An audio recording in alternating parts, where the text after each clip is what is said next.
Hey guys, tonight we're diving into some of the worst tasting recipes ever proudly served during the Middle Ages. So before you get comfortable, take a moment, like the video and subscribe, but only if you genuinely enjoy what I do here. And let me know in the comments where you're tuning in from and what time it is for you. It's always fascinating to see who's joining us from around the world. Now, dim the lights, maybe turn on a fan for that soft background hum, and let's ease into tonight's journey together. If you happen to receive an invitation to a royal banquet in medieval England, you might imagine glittering silver plates loaded with roasted swans, fragrant pastries, and beautifully carved venison. Instead, one of the evening's greatest delicacies might arrive looking as though the castle chef had wandered down to the river, lost a bet, and decided to bake the loser into a pie. Meet the lamprey. Calling it a fish is technically correct, but only in the same way that calling a hurricane a bit windy is technically correct. The lamprey is a long, eel-like creature with no jaws and a perfectly round mouth lined with rows of tiny teeth. It has spent hundreds of millions of years refusing to become more visually appealing. Evolution looked at it several times and apparently concluded, good enough. To modern eyes, it resembles something designed by a sleep-deprived blacksmith after eating questionable mushrooms. To medieval nobles, however, it was luxury. Lampreys were especially prized in the rivers of England and northern France. They were difficult to catch, seasonal, and expensive enough that serving them instantly announced your wealth. If you could place a lamprey pie before your guests, you weren't simply offering dinner. You were politely informing everyone that your bank account was healthier than theirs. Kings adored them.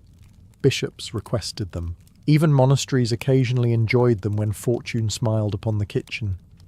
The meat itself was surprisingly rich, far fattier than most fish. Medieval cooks naturally looked at this already heavy ingredient and decided the obvious solution was to make it considerably heavier. After cleaning the lamprey, they simmered the meat in red wine with vinegar, cinnamon, cloves, ginger, pepper, onions, raisins, and other expensive spices before sealing everything inside a thick pastry crust. The finished pie looked magnificent. It also contained enough richness to make butter quietly wonder if perhaps things had gone a little too far. And then there was the blood. Rather than discarding it, many recipes mixed the lamprey's blood into the sauce to create a deeper colour and richer flavour. Modern television cooking competitions often celebrate using every part of the animal.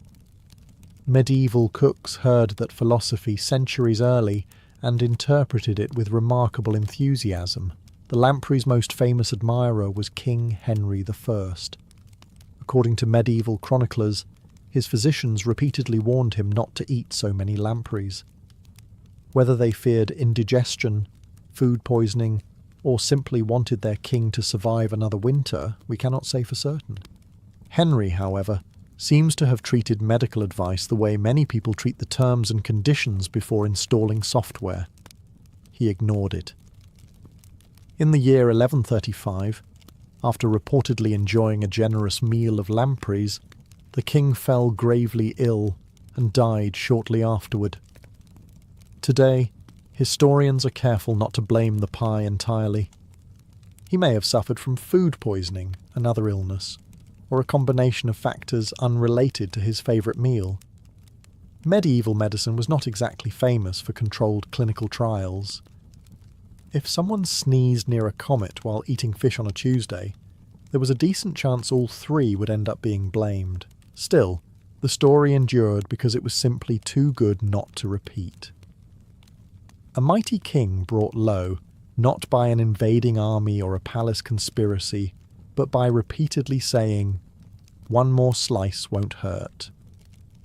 Whether or not the lamprey actually caused his death, it certainly earned one of history's most memorable culinary reputations. The remarkable thing is that medieval diners genuinely loved this dish. They saw elegance where we see nightmare fuel. To them, Lamprey pie represented wealth, refinement, and sophisticated taste. To us, it looks like someone accidentally baked a vampire's lunch into pastry and served it with complete confidence. And somehow, this is only the beginning. By the end of tonight's feast, you may find yourself looking at plain boiled vegetables with a newfound sense of gratitude. After surviving a royal helping of lamprey pie, you might reasonably assume medieval cuisine would begin to improve. Instead, it somehow became more confusing. One of the strangest beliefs to circulate through medieval Europe involved a bird called the barnacle goose.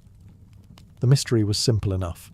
Every autumn, great flocks of these geese appeared in Britain and Ireland, yet nobody had ever seen them nesting locally. Their breeding grounds were thousands of miles away in the Arctic, a place medieval Europeans knew very little about. When faced with a missing piece of information, medieval scholars did what humans have always done throughout history. They confidently invented one. According to a surprisingly popular theory, barnacle geese did not hatch from eggs at all. Instead, they supposedly grew from strange shellfish called goose barnacles that clung to pieces of floating driftwood.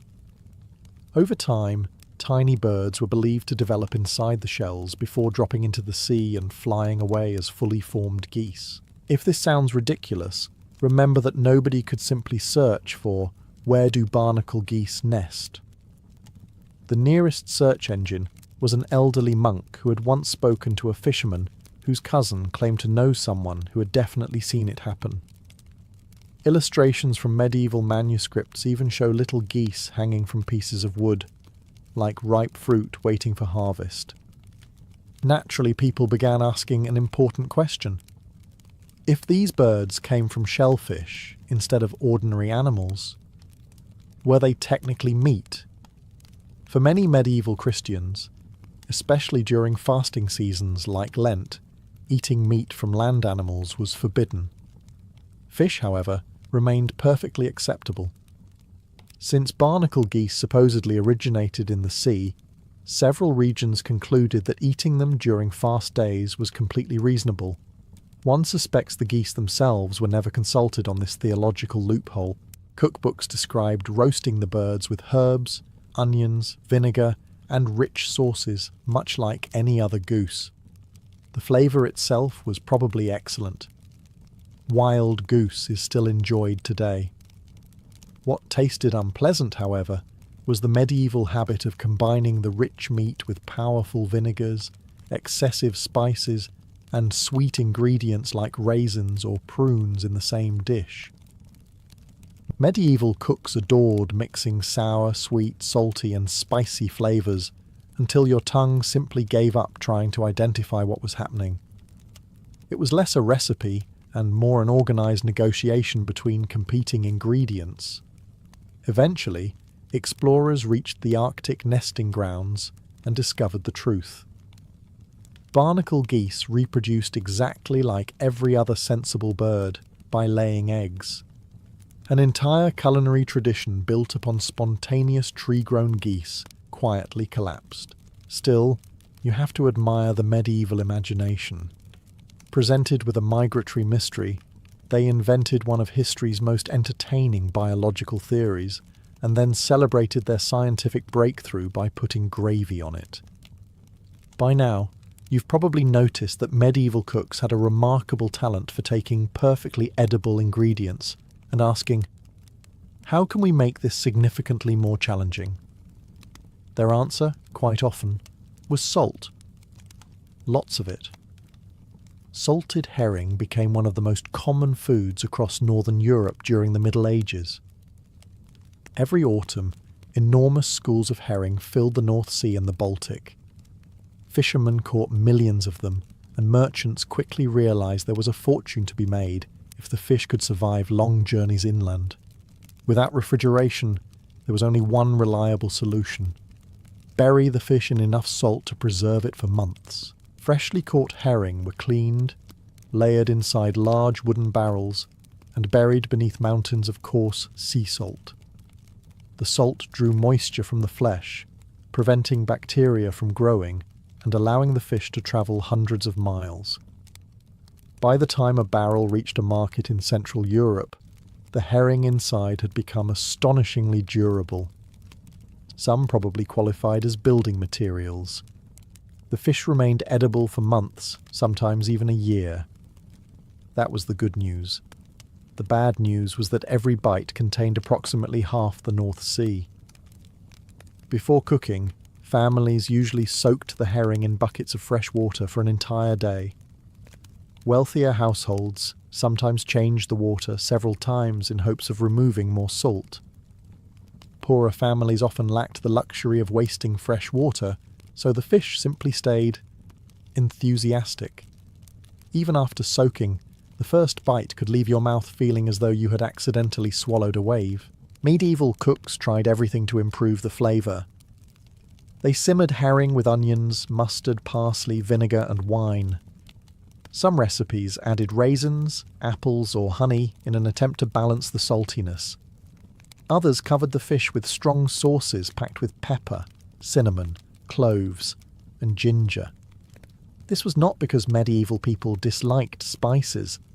It was because they were desperately negotiating peace between the fish and their taste buds.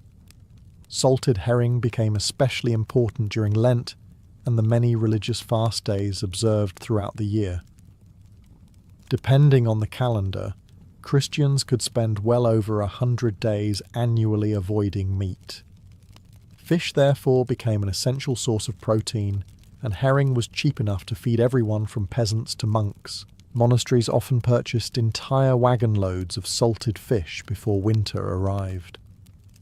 Imagine spending months copying illuminated manuscripts by candlelight while eating salted herring 3 or 4 times a week. Suddenly, those vows of silence begin to make perfect sense. Despite its overpowering flavour, herring helped sustain medieval Europe.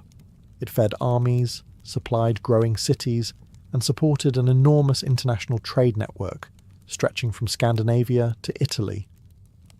People tolerated the taste because the alternative was simple. Hunger rarely complains about seasoning.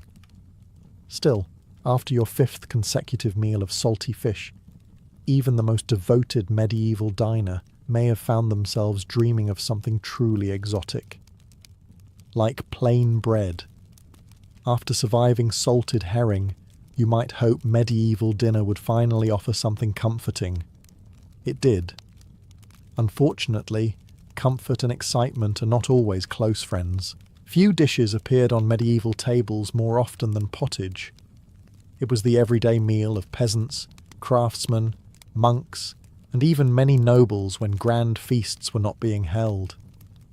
If medieval Europe had a national dish, this thick stew would be a very strong candidate, and among its many variations, black pottage earned a particularly intimidating reputation. The name sounds like something brewed by a villain in a fairy tale, but it simply referred to the stew's dark colour. Long cooking, dark grains, leafy vegetables, onions, beans, and occasionally animal blood or dark broth could turn the mixture nearly black. It looked less like dinner, and more like a suspicious patch of swamp that had somehow found its way into your bowl.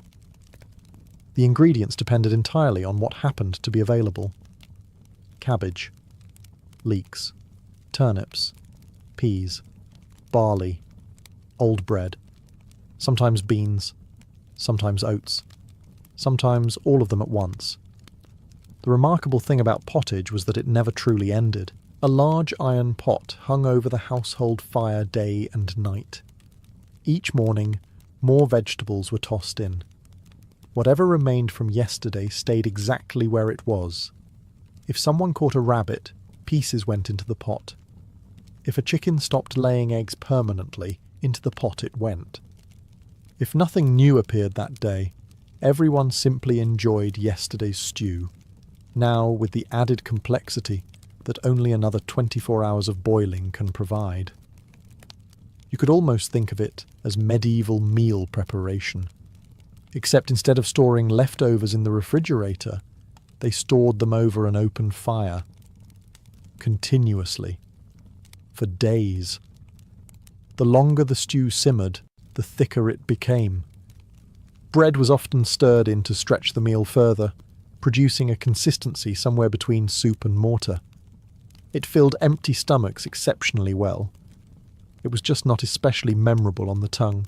Seasoning posed another challenge. Pepper, cinnamon, cloves and saffron were expensive imports reserved for wealthy households.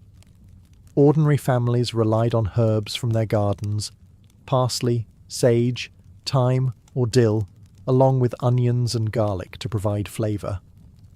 When the herbs ran out, optimism became the primary seasoning.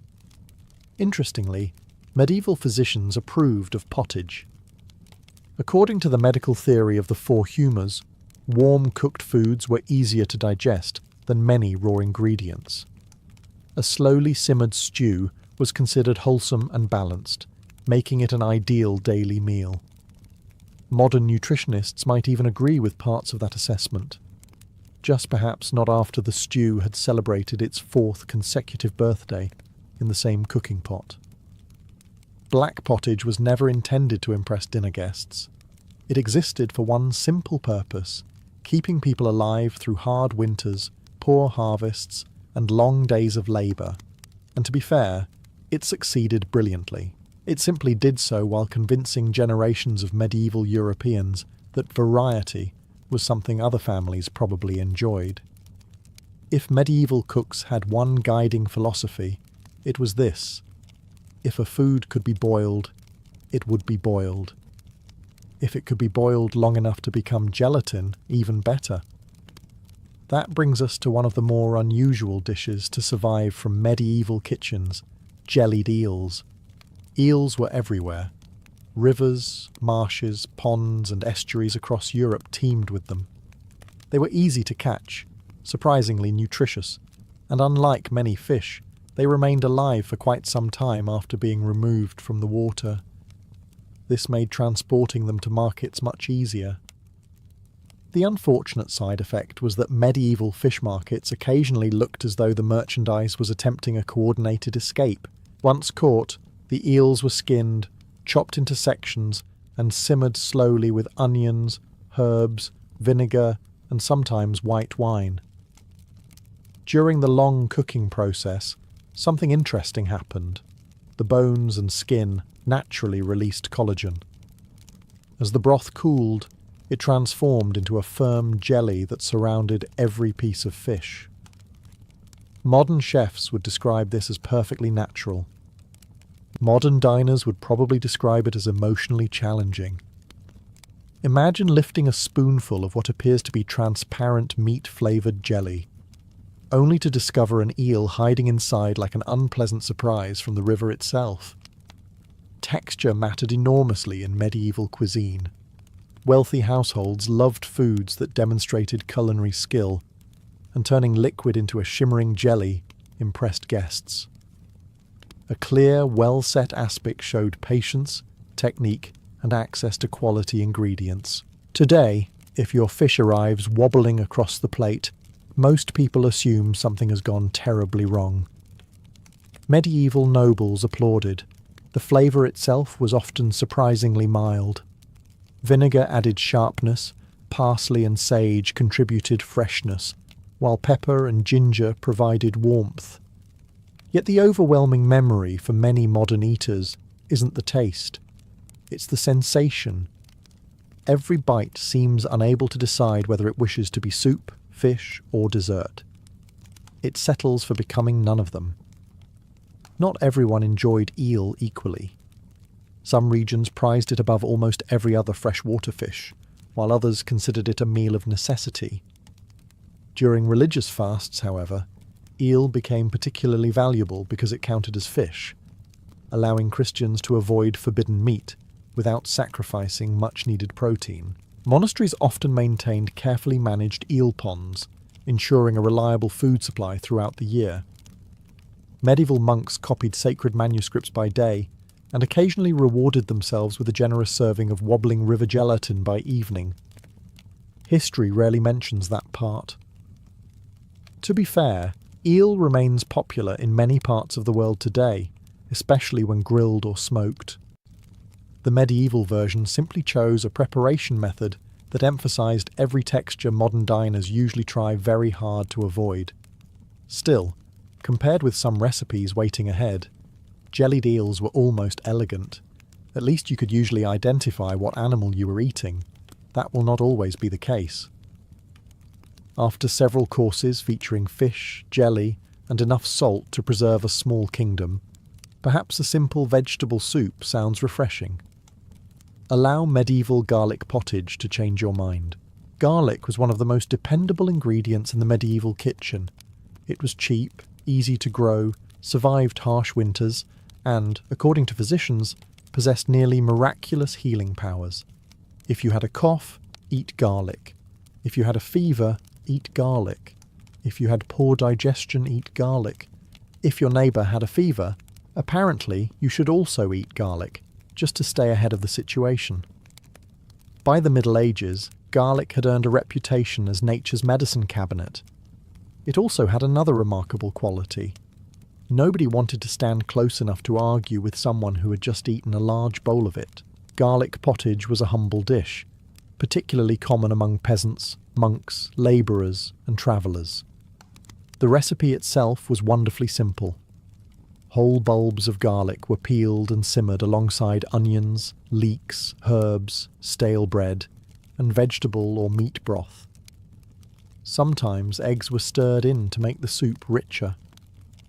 Wealthier households occasionally added cream or cheese, while poorer families considered themselves fortunate if they had enough bread to thicken the pot. The result was filling, inexpensive, and astonishingly aromatic. Not aromatic in the modern sense of pleasantly fragrant, more in the sense that your arrival could be detected several minutes before you actually entered the room. Medieval cooks often boiled the garlic until it became soft enough to dissolve into the broth.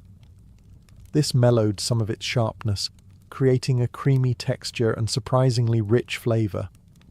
Herbs such as parsley, sage, thyme, or hyssop rounded out the soup, while vinegar occasionally added a pleasant sour note. On a cold winter evening, the pottage was genuinely comforting. The following morning, however, everyone within conversational distance became unwilling participants. Medical writers praised garlic enthusiastically. Influenced by the ancient teachings of Hippocrates and Galen, medieval physicians believed garlic warmed the body, improved circulation, aided digestion, and helped drive away harmful vapours thought to spread disease. During outbreaks of illness, many people deliberately increased the amount of garlic they consumed. Whether it actually prevented disease remains uncertain. It almost certainly prevented close social interaction. Monasteries frequently cultivated garlic in their herb gardens, and recipes appear throughout medieval household manuals. Unlike saffron or imported cinnamon, garlic belonged to everyone. Kings might dine on peacocks covered in gold leaf, but even they occasionally relied on the same humble bulb growing in a peasant's garden. It was one of the rare ingredients that ignored social class completely. Modern versions of garlic soup can be wonderfully delicate and balanced. Medieval garlic pottage, however, believed moderation was a personal weakness. If one clove was beneficial, 12 could only improve matters. It was a philosophy shared by remarkably few dinner companions. Still, after a lifetime of salted fish, black pottage and jellied eels, perhaps a bowl of garlic soup wasn't such a terrible bargain. At least this meal looked like soup. That was becoming less and less guaranteed as medieval dining continued. If you thought salted herring sounded difficult to eat, medieval merchants had another seafood specialty waiting patiently on the shelf. Very patiently. Stockfish was, quite literally, fish-dried until it became almost as hard as wood. Usually made from Atlantic cod caught off the coasts of Norway and Iceland, stockfish wasn't salted at all. Instead, fishermen cleaned the fish, removed the heads, tied them together by the tails, and hung them on enormous wooden racks where cold northern winds slowly dried them over several months. The freezing temperatures did most of the work. Moisture gradually disappeared, while the flesh hardened into something remarkably durable. By the time the process was finished, the fish no longer resembled dinner. It resembled a plank. Merchants loved stockfish because it solved nearly every transportation problem. It weighed far less than fresh fish, could survive years without spoiling if kept dry, and travelled across Europe in enormous quantities. Ships carried it to England, Germany, France, Italy, and beyond, making it one of medieval Europe's most valuable exports. It was essentially the canned food of the Middle Ages. Except cans are generally easier to chew. Before anyone could eat stockfish, however, it had to be brought back to life. The dried fish was soaked in cold water for 2 or sometimes 3 days. The water needed changing regularly as the cod slowly absorbed moisture. Wealthy households often assigned servants specifically to manage this process. Imagine explaining your profession today. So, what do you do for a living? I watch fish become less solid. Even after days of soaking, the cod often remained remarkably firm. Medieval cooks boiled it for hours before serving it with butter, mustard, onions, garlic, or thick sauces made from wine and herbs.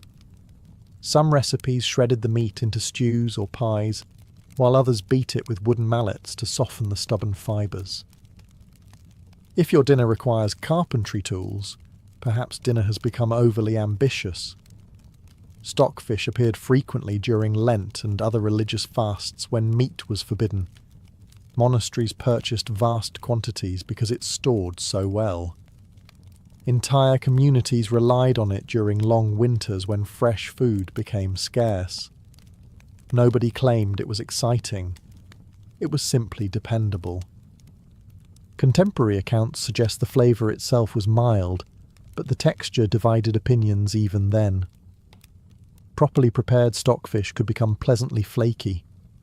Poorly prepared stockfish retained a determination that bordered on personal insult. One bite reminded you that this fish had survived Arctic winds for months. It wasn't about to surrender quietly to your teeth. Despite its reputation, stockfish helped feed medieval Europe for centuries. It supported international trade, enriched Scandinavian kingdoms, and prevented countless people from going hungry during difficult seasons. Still, somewhere in a busy medieval kitchen, one can imagine a weary cook staring at a piece of dried cod, reaching for a hammer, and wondering whether perhaps cabbage would have been easier. The answer, surprisingly, was yes. Unfortunately, the medieval cookbook was nowhere near finished finding new ways to challenge the human appetite. By this point, you might be wondering whether medieval cooks actually enjoyed subtle flavours. The answer is wonderfully simple. No. If a sauce didn't make your eyes water, or briefly convince you that you had inhaled it by mistake, many medieval diners probably considered it a little disappointing. Few condiments demonstrate this better than medieval mustard. Unlike the smooth, mild mustard found in many modern kitchens, medieval mustard was an entirely different creature. Cooks ground black or brown mustard seeds into a coarse powder, using heavy stone mortars. They then mixed it with vinegar, verjuice made from unripe grapes, strong ale, or wine. Depending on the household, they might also add ginger, pepper, cinnamon, cloves, garlic, or honey. The final result wasn't simply spicy, it was enthusiastic. One spoonful could clear your sinuses so efficiently that medieval physicians might have considered it a medical procedure. The popularity of mustard wasn't accidental. Medieval meat often lacked the freshness we expect today. Animals were usually slaughtered in autumn, preserved through winter, or transported without refrigeration. Even perfectly edible meat could develop flavours that benefited from distraction. Mustard specialised in distraction. By now, you've probably noticed that medieval cooks shared one philosophy above all others. If it could be eaten, it would be eaten. If there was any debate about whether it could be eaten, someone would probably try anyway. Nothing illustrates this better than blood sausage. The idea sounds alarming to many modern diners, but throughout medieval Europe, using fresh animal blood after slaughter was perfectly ordinary. Livestock represented enormous investments of time, labour and money. Throwing away a nutritious ingredient simply because it looked unsettling would have seemed almost irresponsible. The pig had already made its sacrifice. The least everyone could do was be thorough. The process began immediately after slaughter. Fresh blood was collected in large bowls and stirred constantly to prevent it from clotting. Cooks then mixed it with oats, barley, breadcrumbs, onions, garlic, herbs, animal fat, and whatever spices the household could afford. Pepper, if you were wealthy. Parsley, if you were practical. Optimism, if you were poor. The mixture was carefully stuffed into cleaned animal intestines, tied into long sausages, and gently simmered until firm. Some were eaten immediately. Others were smoked or lightly dried so they could last longer. Fresh from the pot, blood sausage had a rich, earthy flavour, unlike almost anything else on the medieval table. The onions added sweetness, herbs provided freshness, and the grains helped soften the dense texture. The appearance, however, required a certain amount of confidence. Imagine slicing into what looks remarkably like a piece of polished mahogany and enthusiastically announcing, "You simply must try this." Not every guest would have shared your excitement. Blood itself occupied a curious place in medieval medicine.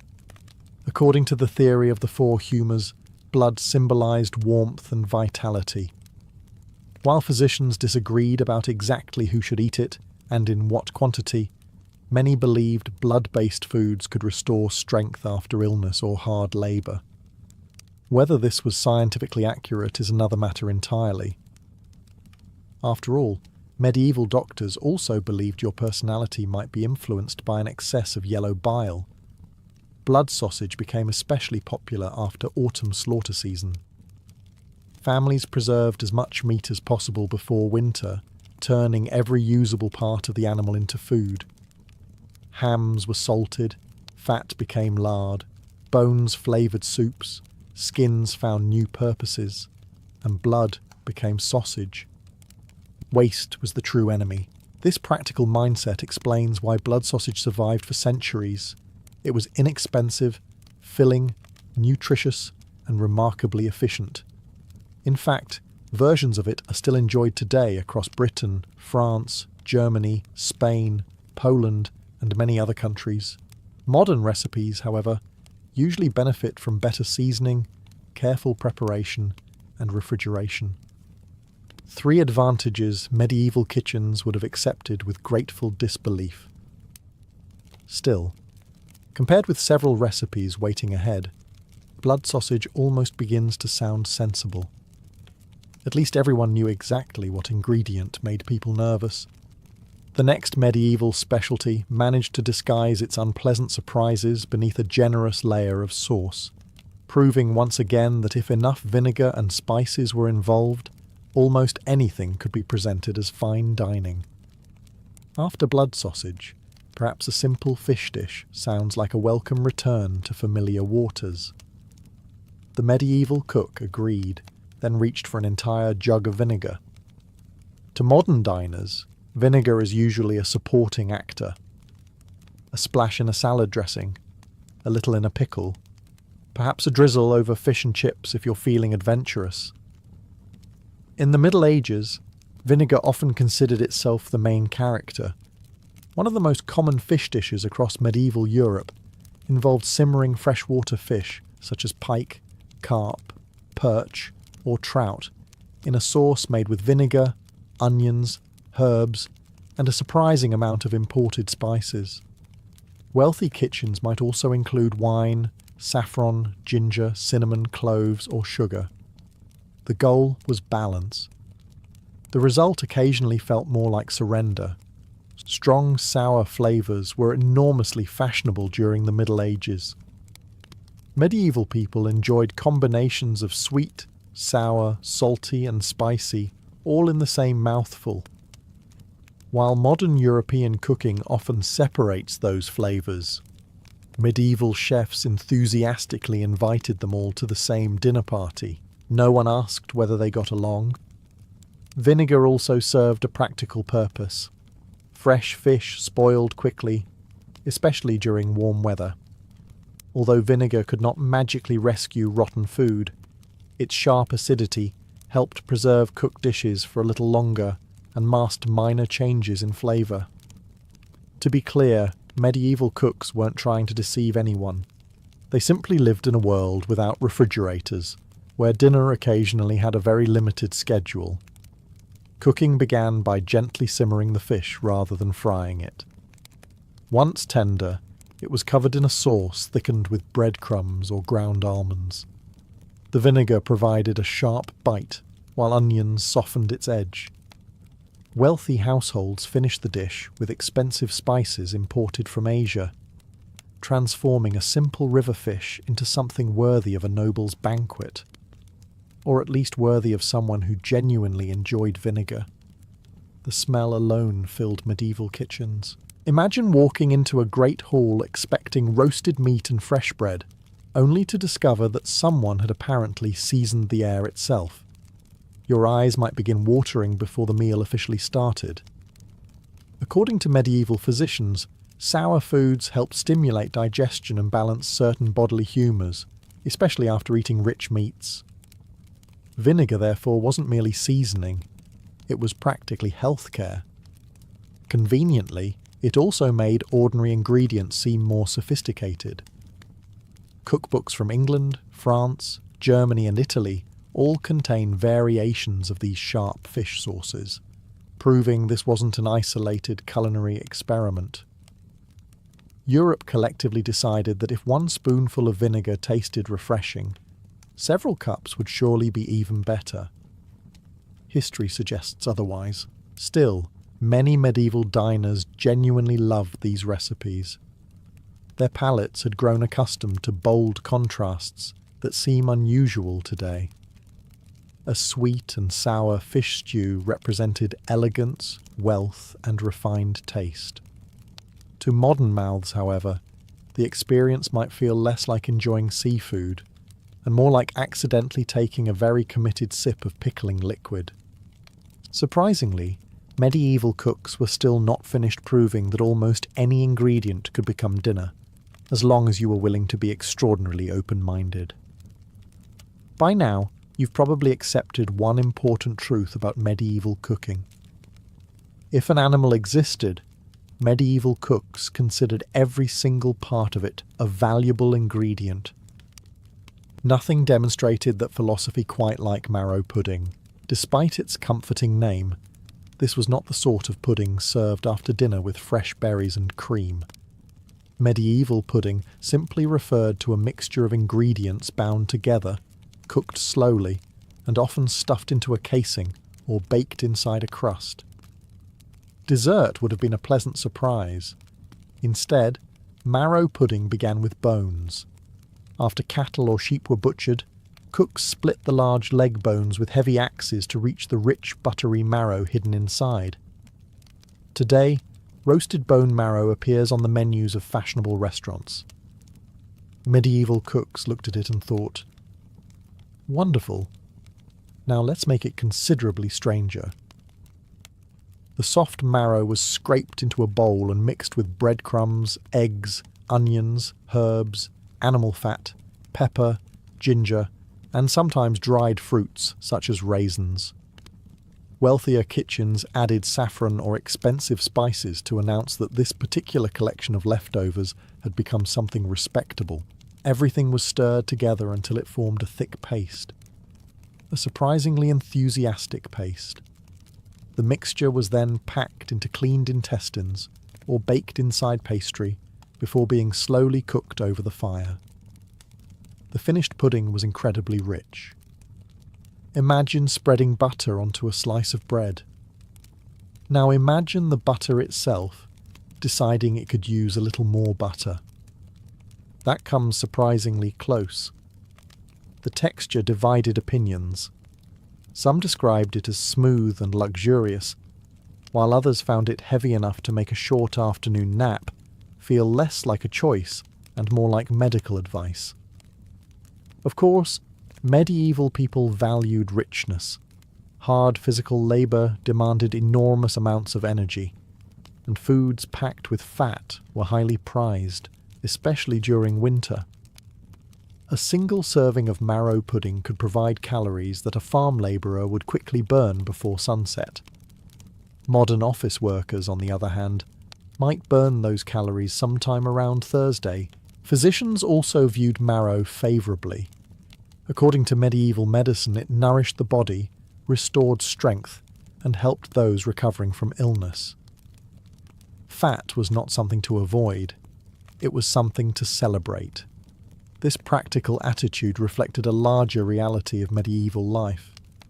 Food shortages were common, livestock required tremendous effort to raise, and wasting edible ingredients bordered on foolishness.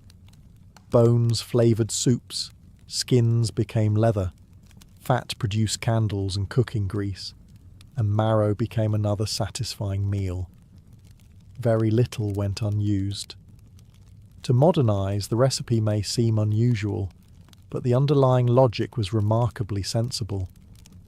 Medieval families transformed what others might discard into valuable nourishment. The only questionable decision was calling it pudding. Centuries later, that single word continues to lure unsuspecting readers into imagining something sweet before introducing them to a warm bowl of seasoned bone fat. Still, compared with the recipe waiting in the next chapter, marrow pudding almost sounds comforting. Because medieval cheese was about to prove that smell and reputation were often very different things. After a hearty serving of marrow pudding, you might hope the next course would be something simple, perhaps a little cheese, a perfectly reasonable request. Until you discover that medieval cheese often seemed to regard freshness as a personal insult. Cheese was one of the most important foods in medieval Europe. It transformed milk, which spoiled within days, into something that could feed a household for weeks or even months. Farmers made it from cow's milk, sheep's milk, or goat's milk, depending on the region. Every village had its own methods, every monastery had its own recipes, and every cheesemaker believed everyone else was doing it incorrectly.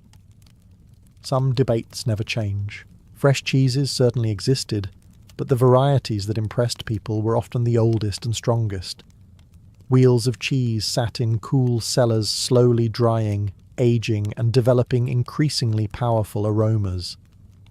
A well-aged cheese was considered a mark of patience and skill. To modern noses, it could also be considered a remarkably effective way to clear a room. The smell came from perfectly natural bacteria and moulds breaking down fats and proteins inside the cheese. Medieval people didn't understand the science, but they knew one thing. The stronger the smell, the more interesting the cheese. Some cheeses became so hard with age that cooks grated them into soups and pottages. Others remained soft, but developed flavours that ranged from pleasantly nutty to aggressively unforgettable. A traveller entering a medieval pantry might have wondered whether someone had forgotten to remove something several weeks earlier. The answer was no. That was tonight's appetizer. Cheese rarely appeared alone. It was commonly served with coarse bread, onions, apples, pears, walnuts, or honey. Wealthier households paired it with wine, while monasteries often enjoyed cheese during periods when meat was restricted by the church. For peasants, cheese was an everyday necessity. For nobles, the finest aged cheeses became symbols of refinement. Interestingly, medieval physicians had mixed opinions about cheese. Some praised young, fresh cheese as nourishing and easy to digest. Others warned that heavily aged cheese could slow digestion, create excessive phlegm, or upset the body's balance of humours. Considering some of the stronger varieties, one suspects the physicians had conducted extensive personal research. Cheese also played an important role for travellers. It kept well, required no cooking, and packed a great deal of nutrition into a relatively small package. A merchant crossing Europe or a pilgrim walking to a distant shrine could carry cheese far more easily than fresh meat. The only challenge came when sharing accommodations. Your fellow travellers always knew exactly who had packed the cheese. Despite its intimidating aroma, medieval cheese was genuinely delicious to those accustomed to it. Taste changes across cultures and centuries. Foods that seem overwhelming to one generation become treasured delicacies to another. After all, someone once looked at a wheel of aging milk, noticed it had developed a smell capable of alarming nearby livestock, and confidently declared, "It's finally ready." And somehow they were probably right. Still, our final medieval recipe is perhaps the most deceptive of them all. A broth that promised health, delivered bitterness, and somehow convinced generations of people that medicine and dinner should arrive in the very same bowl. By the late Middle Ages, people firmly believed that food and medicine belonged together, sometimes a little too closely. If you visited a medieval household feeling under the weather, there was a good chance someone would hand you a steaming bowl of herb broth with complete confidence. They were trying to help. Your taste buds simply happened to become collateral damage. Unlike today's comforting chicken soup, medicinal herb broths were built around plants chosen not for flavour, but for their supposed healing powers. Medieval cooks and physicians reached for herbs like rue, wormwood, hyssop, horehound, sage, fennel, yarrow, and sometimes even tansy. Most of these herbs were intensely bitter, sharply aromatic, or both. The guiding principle was surprisingly straightforward. If it tasted pleasant, it probably wasn't powerful enough. Wormwood was especially famous. Today it is best known as one of the ingredients used to make absinthe, but medieval healers valued it for entirely different reasons. They believed it strengthened the stomach, expelled parasites, improved digestion, and generally persuaded the body to behave itself. It also tasted as though someone had boiled an entire garden after it had developed a bad attitude. Rue was another favourite. Physicians prescribed it for headaches, infections, poor eyesight, and even protection against plague. Modern science has shown that large quantities of rue can actually be toxic. Medieval doctors understandably missed that chapter. The broth itself usually began with a base of meat stock if the household could afford it, or simply water thickened with onions and stale bread. Into this went handfuls of medicinal herbs, followed by garlic, leeks, parsley, and occasionally vinegar to balance the mixture. Balance in this case meant ensuring that no single unpleasant flavour dominated the others. They shared the responsibility equally. The result was deeply bitter, earthy, and powerfully fragrant. Honey occasionally softened the harsher edges, but only if the family could spare such an expensive luxury. Most people simply accepted the bitterness as proof the medicine was working. After all, nobody ever looked excited while swallowing something effective. Medieval medicine rested upon the theory of the four humours. Physicians believed illness resulted from imbalances within the body, and every herb possessed warming, cooling, drying, or moistening qualities capable of restoring harmony. Whether the patient enjoyed dinner was considered a secondary concern. Monasteries became masters of medicinal gardening, cultivating dozens of herbs in carefully organised plots. Monks copied ancient medical texts, experimented with remedies, and prepared countless broths for sick travellers and fellow brothers. Some undoubtedly saved lives. Some probably inspired miraculous recoveries simply because patients became determined never to drink another bowl. Ironically, several herbs used in these broths really do contain useful medicinal compounds. Sage has antibacterial properties, fennel aids digestion, and garlic can help fight certain infections. The medieval physicians were not entirely wrong. They simply lacked the modern ability to separate effective medicine from ingredients that made every spoonful feel like a personal challenge. Still, after enduring 14 remarkable recipes, our medieval feast has reached its final table, and fittingly, the last course will gather everything we've learned into one unforgettable banquet, one where the greatest achievement may simply be leaving the table still hungry enough to appreciate modern cooking. And so, after 14 unforgettable recipes, you finally reach the grand banquet. Congratulations. Your reward is that they're serving all of them. Picture yourself entering the great hall of a wealthy lord sometime during the 14th century. Long oak tables stretch from one end of the room to the other, beneath flickering candles and smoking torches. Minstrels play cheerful melodies while servants hurry between benches carrying enormous platters. The room smells of roasted meat, wood smoke, wine, spices, and one or two things you're not entirely sure should have a smell at all. The first dish arrives, lamprey pie, its golden crust hiding the famous jawless fish swimming in a rich sauce of wine, blood, and spices. Before you have quite processed what you're eating, another servant places salted herring beside your trencher, followed immediately by slices of blood sausage, a bowl of garlic pottage, and thick wedges of powerfully aged cheese. Medieval hospitality believed in generosity. Your digestive system quietly files a formal complaint. Soon afterward comes stockfish that required 3 days of soaking just to become technically edible. Cabbage that has spent so many hours boiling it has forgotten its original shape. Vinegar-soaked carp, marrow pudding, and enough mustard to temporarily disconnect your sense of smell from the rest of your body. Someone then politely asks whether you would like more. You suddenly understand why medieval banquets often lasted for hours. Recovery time was built into the schedule. Yet here's the remarkable thing. To the people sitting around you, this was not a bizarre collection of unpleasant foods. This was luxury. Every expensive spice represented trade routes stretching thousands of miles. Every preserved fish reflected remarkable knowledge of food storage.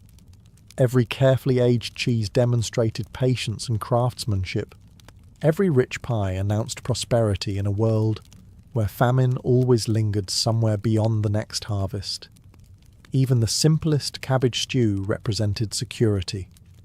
It meant the family had enough food to survive another winter. The medieval table was never simply about taste. It was about displaying wealth, respecting religious traditions, avoiding waste, preserving food through difficult seasons, and making the absolute most of every ingredient available. Modern diners chase freshness. Medieval diners chased survival. When you view these recipes through that lens, they become far less strange. In fact, many still exist today in gentler forms. Blood sausage remains popular across Europe. Bone marrow appears in fine restaurants. Garlic soup is still beloved in Spain and France. Aged cheeses command astonishing prices. Even mustard continues to accompany countless meals, although most manufacturers now show considerably more mercy. Perhaps the greatest lesson from tonight's feast is that taste is never fixed. What one century calls delicious, another calls unforgettable for entirely different reasons. So the next time dinner isn't quite what you hoped for, remember the medieval noble proudly cutting into a lamprey pie before chasing it with vinegar fish, garlic soup, blood sausage, and cheese fragrant enough to intimidate nearby livestock. Suddenly, that slightly overcooked pasta doesn't seem so bad after all. Before there was a Netherlands, before Amsterdam's canals, before windmills posed heroically against the sky, and long before anyone argued about cheese with national pride, this land was something far wilder. It was a low, wet frontier of rivers, marshes, forests, dunes, and restless sea. The Rhine, Maas, and Scheldt did not simply pass through the landscape. They shaped it, broke it apart, fed it, flooded it, and occasionally reminded everyone living there that dry land was more of a suggestion than a promise.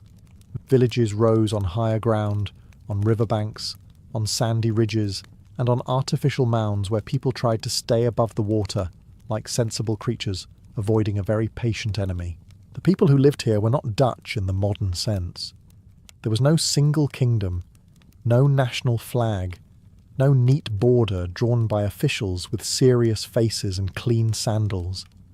Instead, there were many communities, each tied to its own land, leaders, cattle, ancestors, and river routes. Some were Germanic-speaking tribes. Others lived close enough to Celtic worlds and Roman influence that identity became less like a label and more like a muddy cloak. Useful, flexible, and probably in need of washing.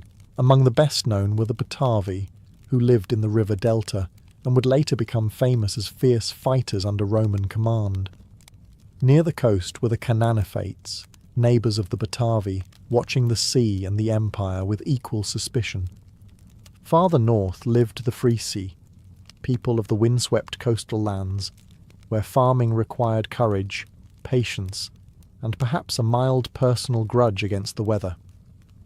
There were also groups like the Tubantes, Chamavi, Chauci, and others whose names survive mostly because Roman writers had a habit of writing down the names of people they were either trading with, recruiting, taxing, or planning to fight.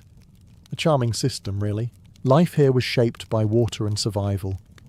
Cattle mattered, trade mattered, kinship mattered, reputation mattered.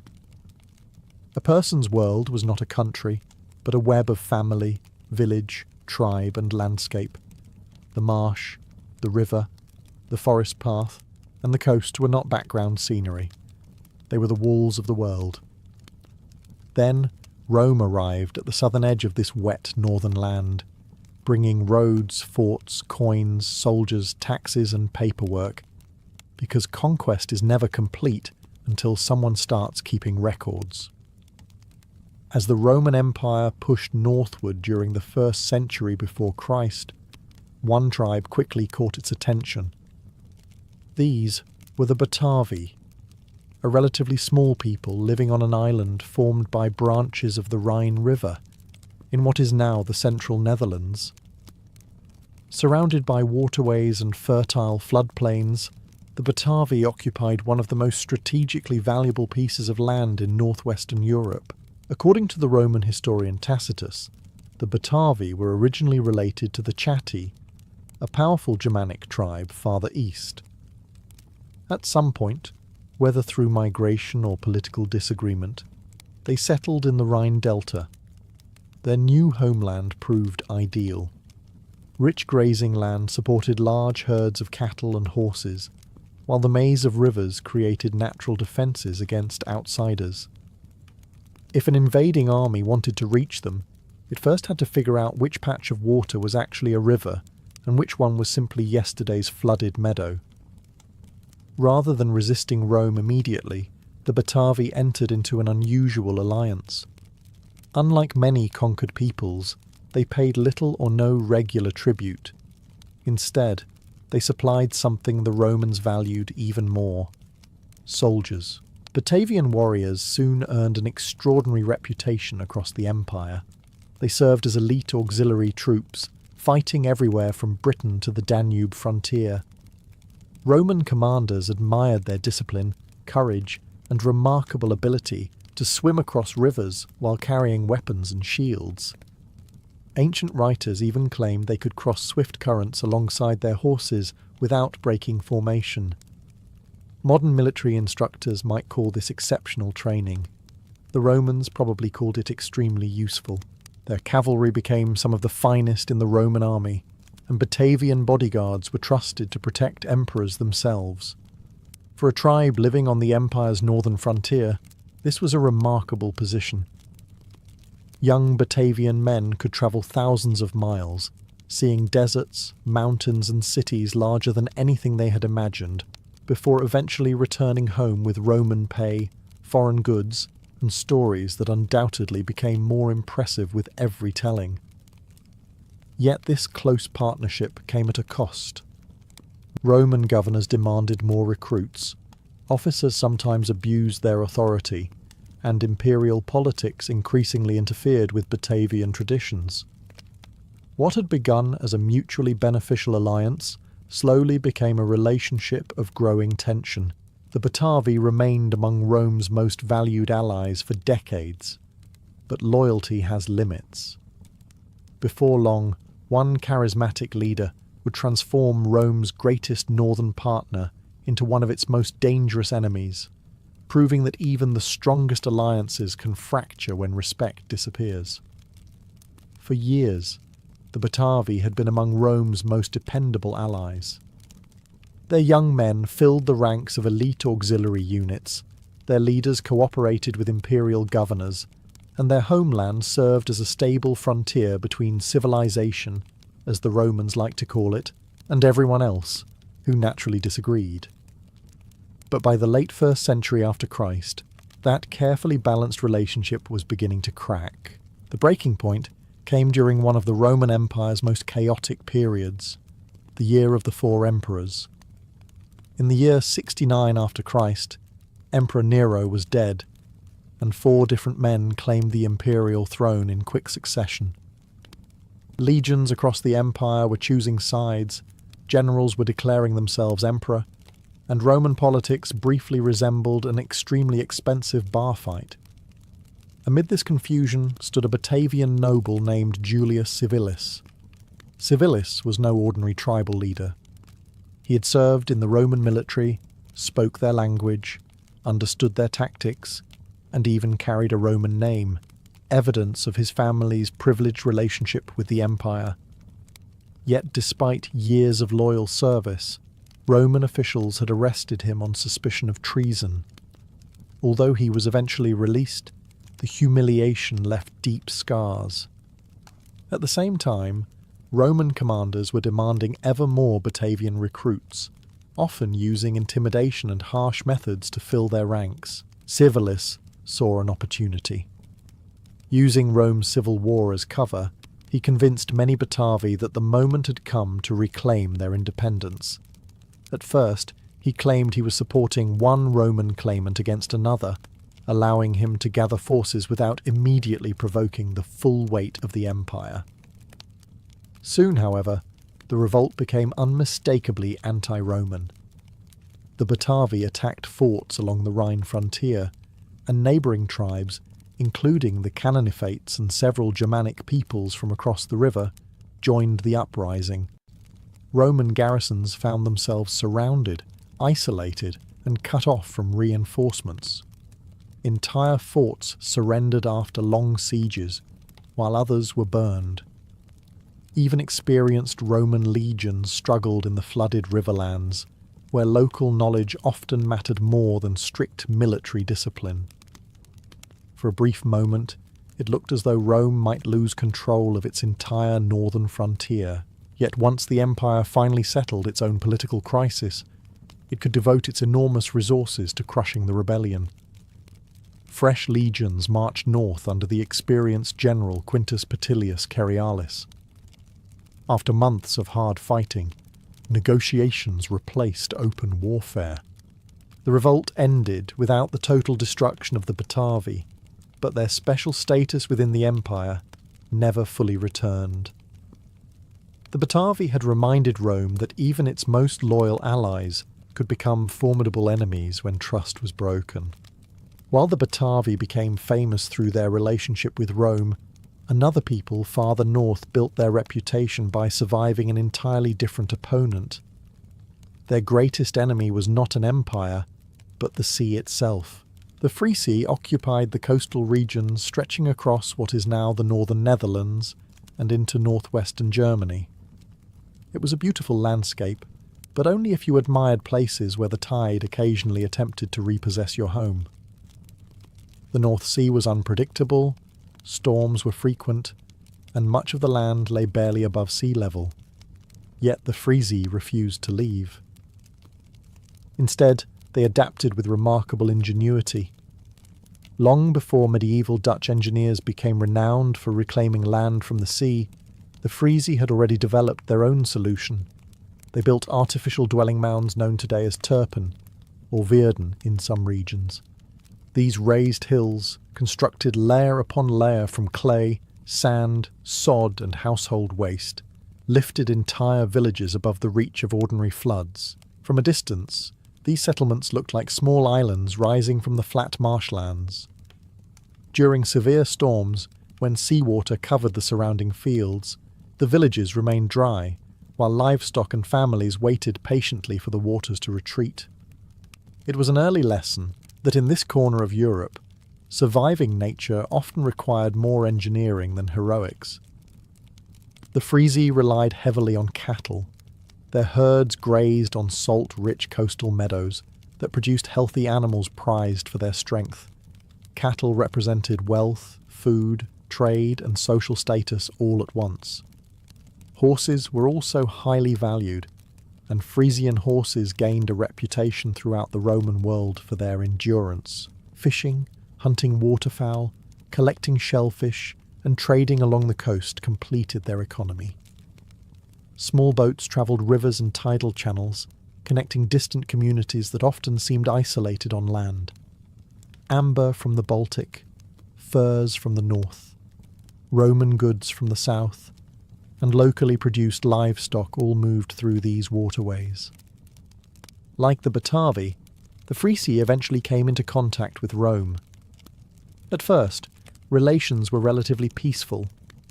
Roman officials preferred alliances to costly wars whenever possible, and the Frisi agreed to acknowledge Roman authority while maintaining much of their local independence. That arrangement lasted only as long as both sides respected its limits. When Roman tax collectors began demanding tribute that exceeded earlier agreements, particularly requiring large ox hides of impossible size, tensions quickly escalated. What seemed to Roman administrators like a simple increase in taxation felt to the Frisi like exploitation.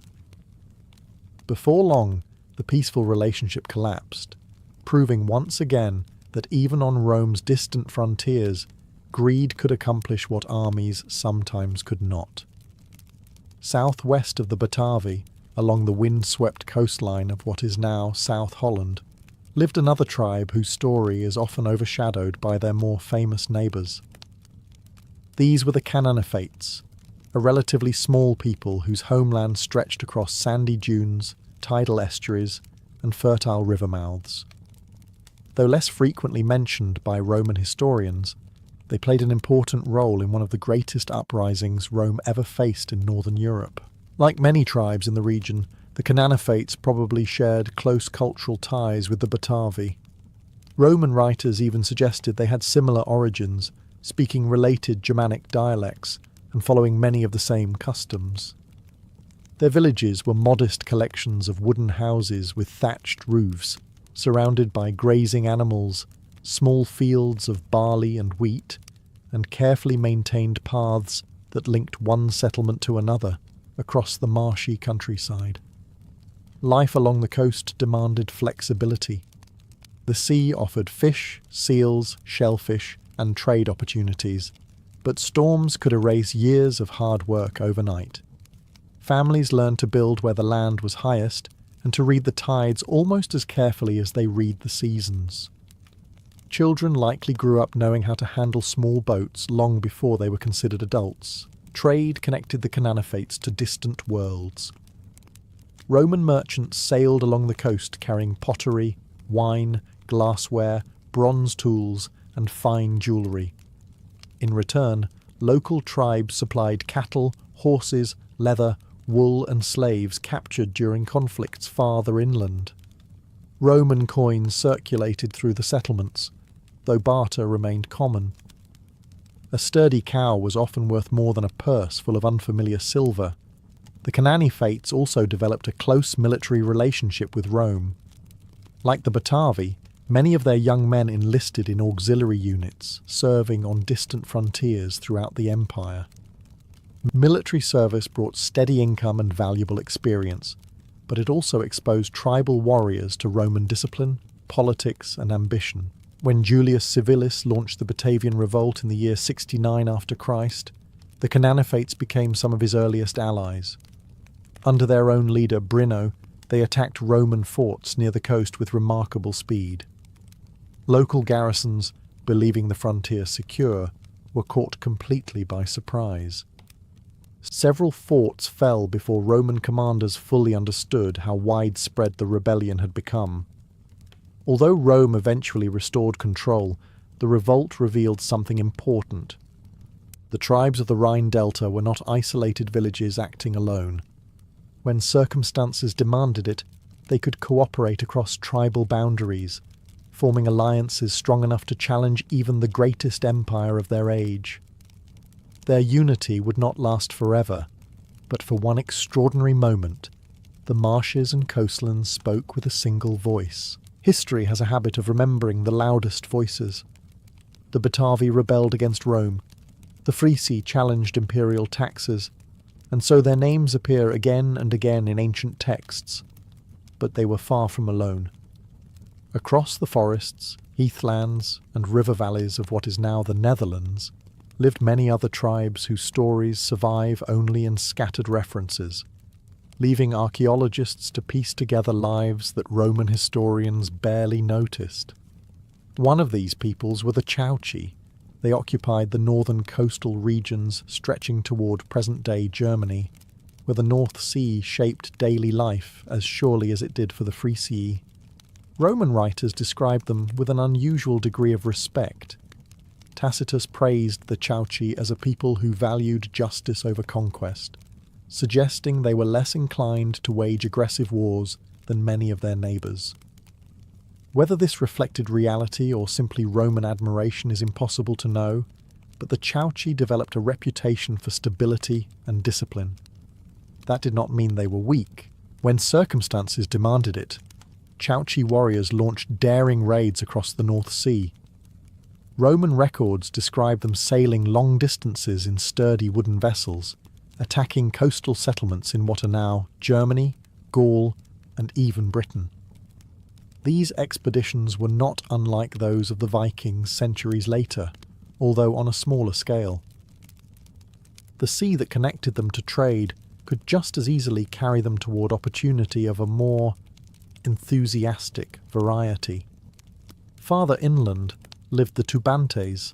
Their homeland lay in the eastern regions of today's Netherlands, where forests gradually replaced wetlands and sandy soils supported scattered farming communities. Roman inscriptions tell us that Tubantes also served in the imperial army. Auxiliary soldiers from the tribe have been identified as far away as Britain, guarding Hadrian's Wall and other distant frontiers. Imagine leaving your woodland village, only to find yourself standing watch in northern Britain, wondering whether the weather had always intended to be this unfriendly.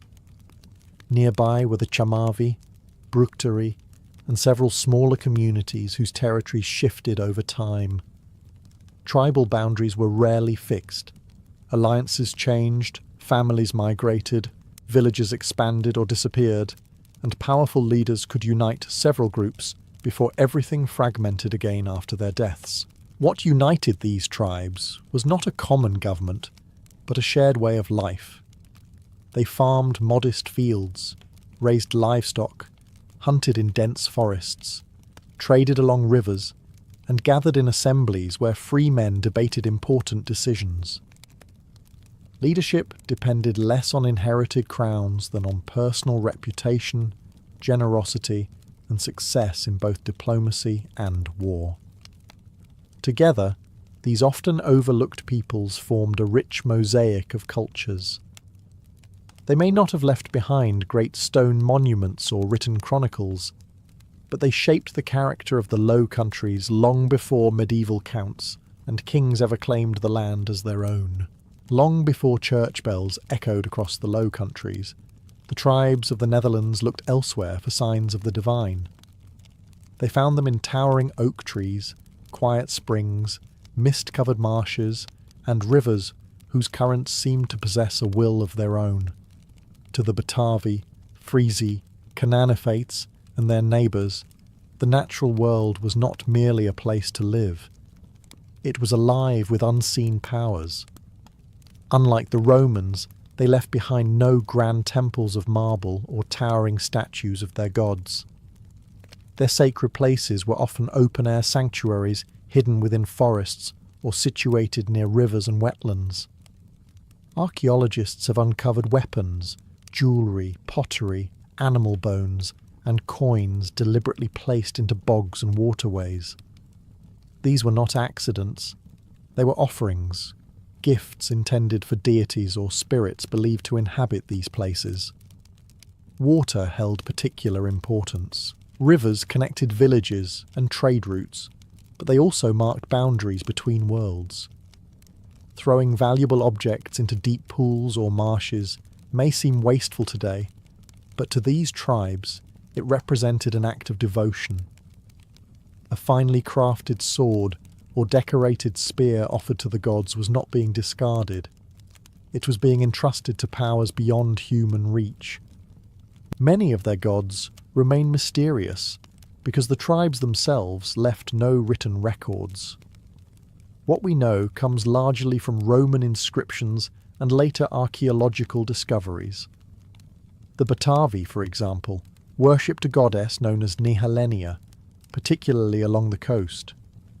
Merchants and sailors prayed to her before dangerous voyages across the North Sea.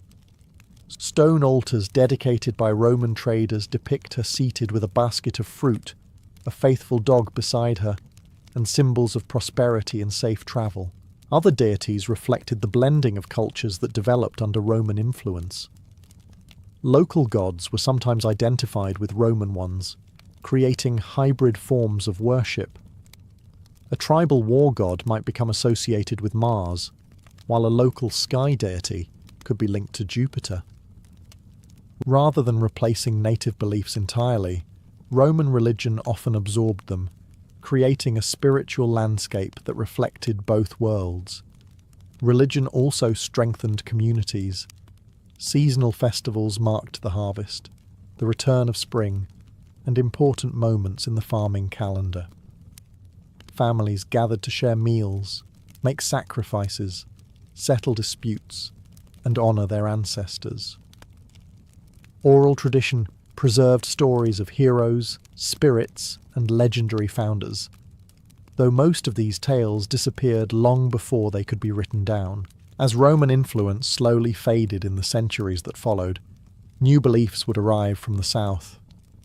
Christianity would eventually transform the region, replacing sacred groves with churches and missionaries.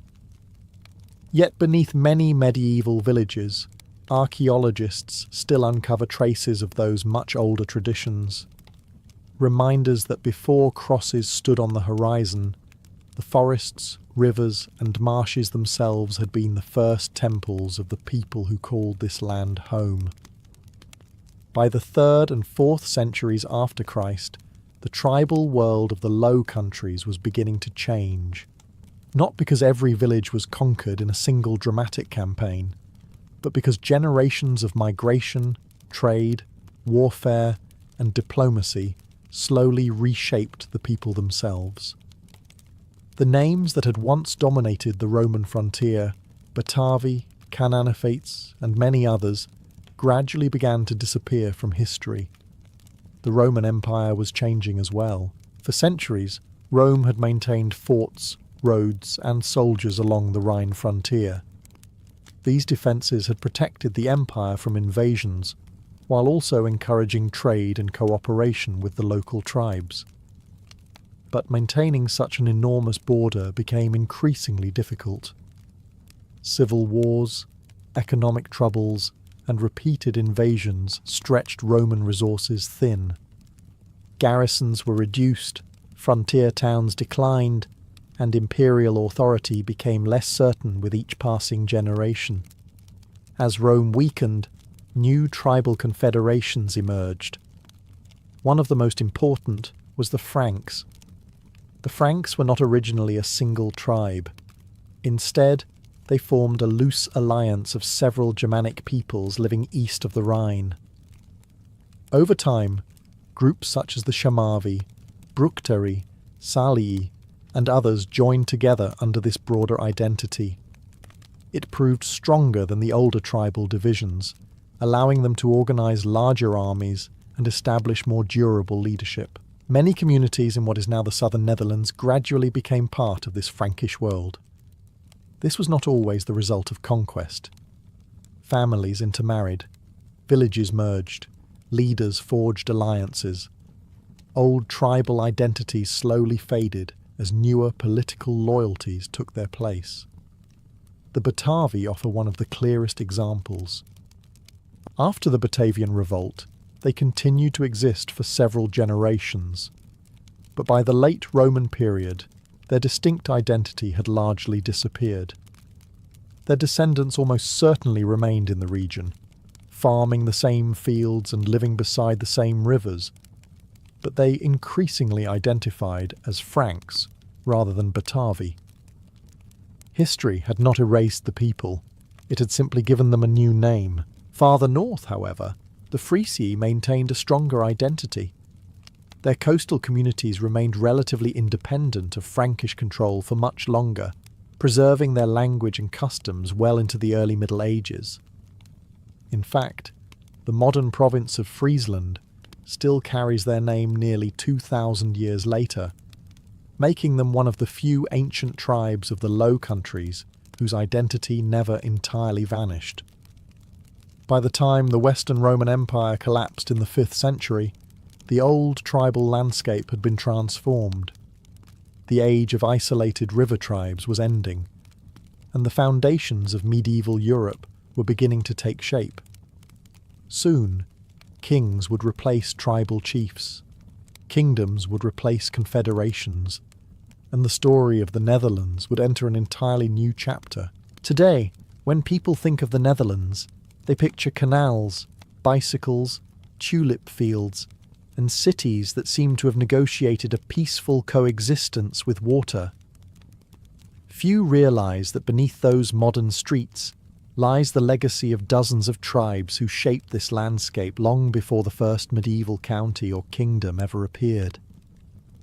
Their names may not be spoken every day, but they have never truly disappeared. Archaeologists continue to uncover their villages beneath layers of clay and peat. Excavations reveal the outlines of wooden farmhouses, storage pits filled with grain, animal pens, weaving tools, pottery, and the remains of carefully constructed turpen that allowed entire communities to survive centuries of flooding. Every discovery adds another piece to a history that was never written by the tribes themselves, but preserved in the ground beneath their feet. Roman forts along the old Rhine frontier tell another part of the story. Places that once separated the empire from the tribal north have become windows into a world where merchants, soldiers, interpreters, and local families met every day. It was never simply Romans on one side and tribes on the other. The frontier was a place where cultures blended, languages mixed, and identities constantly evolved. Many place names still carry echoes of this ancient past. The province of Friesland proudly preserves the name of the Frisi. Rivers that once guided Batavian traders and Roman patrol boats continue to flow across the country. Some modern roads even follow routes first established nearly 2,000 years ago, reminding us that history often survives in the landscape, long after people forget why a road bends where it does. Winter had tightened its grip on Scandinavia. The fields lay frozen beneath a blanket of snow. Daylight lasted only a handful of precious hours, and icy winds swept across the fjords with little regard for anyone foolish enough to be outside. Yet inside every Viking farmstead there was movement. Smoke curled steadily from the roofs of longhouses. People hurried between barns and storehouses, and preparations filled every waking hour. The greatest celebration of the year was approaching. This was Yule. Long before Christmas reached the north, Yule marked the turning point of winter. It was held around the winter solstice, when the nights were longest and the return of the sun seemed uncertain. To the Vikings, Surviving until this moment was an achievement in itself. Food stores had already been shrinking for weeks. Storms could isolate entire communities, and every family knew that the harshest part of winter still lay ahead. A successful Yule was both a celebration and a declaration that they had endured. Preparation began well before the feast itself. Livestock that could not be fed through the winter were slaughtered. This was practical as much as ceremonial. There simply was not enough hay to keep every animal alive until spring, so families selected which cattle, sheep, goats and pigs would provide meat for the months ahead.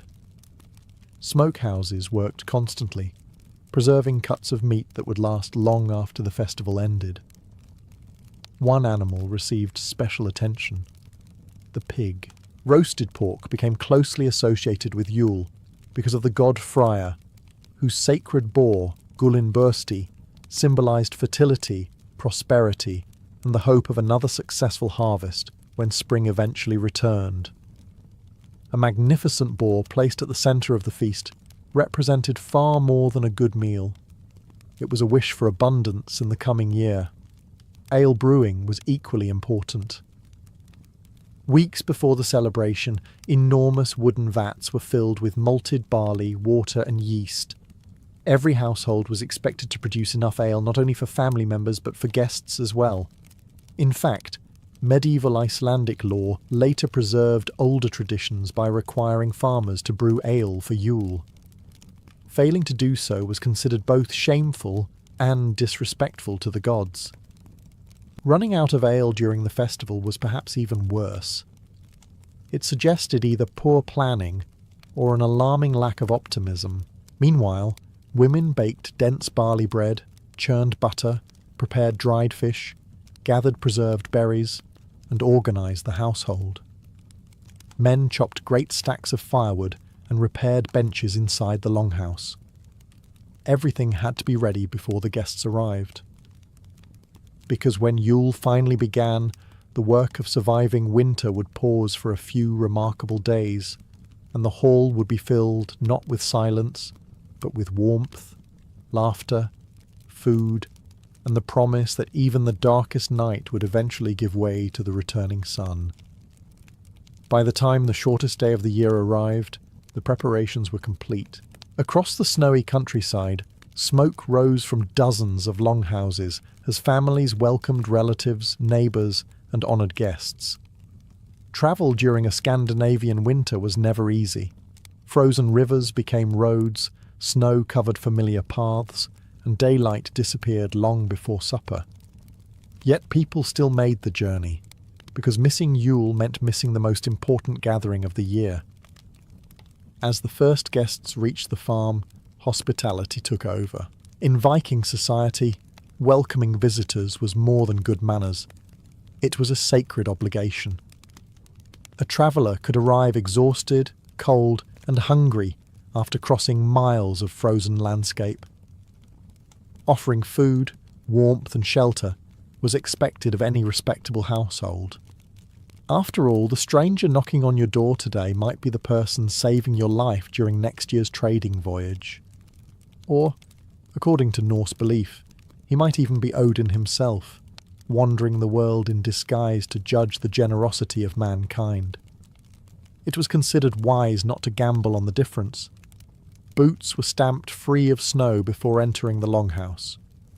Thick wool cloaks were hung near the entrance to dry, while the warmth of the great central hearth slowly chased away the winter cold. The fire burned almost constantly throughout the festival, filling the hall with the comforting scent of oak, pine, and roasting meat. Inside, every seat mattered. The longhouse was carefully arranged according to status and kinship. The chieftain or head of the household occupied the high seat, an honoured place often decorated with finely carved wooden pillars. His closest family sat nearby, followed by respected warriors, important guests, successful farmers, skilled craftsmen, and trusted allies. Even where you sat reflected your place within the community. It was rather like a family dinner, where someone had spent weeks calculating exactly where every cousin belonged.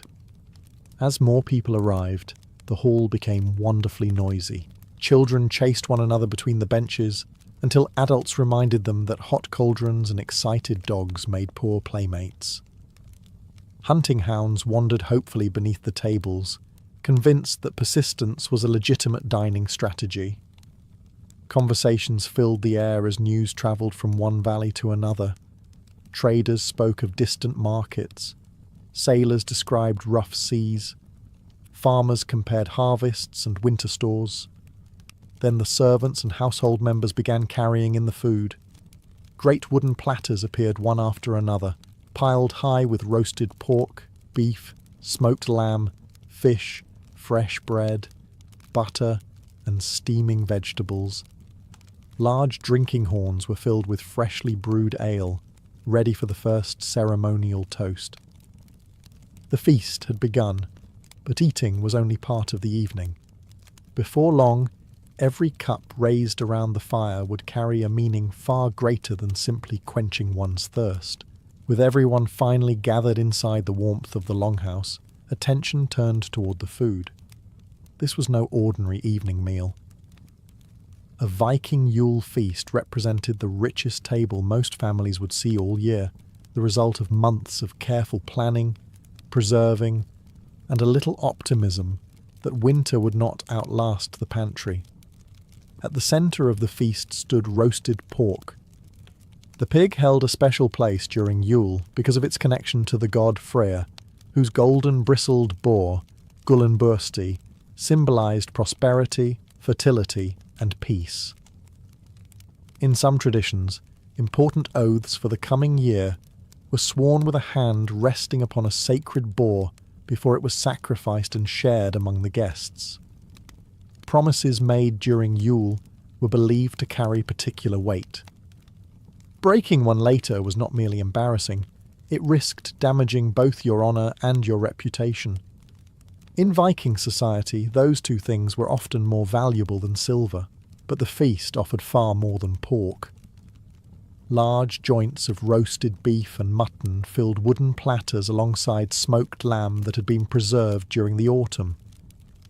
Coastal communities added smoked herring, cod, salmon and dried stockfish, while inland farms relied more heavily on meat from cattle, sheep and goats. Nothing useful was wasted. Marrow was prized, fat was treasured, and bones often found their way into rich broths once the celebration ended. Bread accompanied nearly every dish. Unlike the soft wheat loaves many people enjoy today, Viking bread was usually made from barley, rye, or oats. Dense and hearty, it filled hungry stomachs during long winters. Butter, soft cheeses, and thick curds provided valuable calories that were desperately needed during the cold months. Vegetables were simple but nourishing.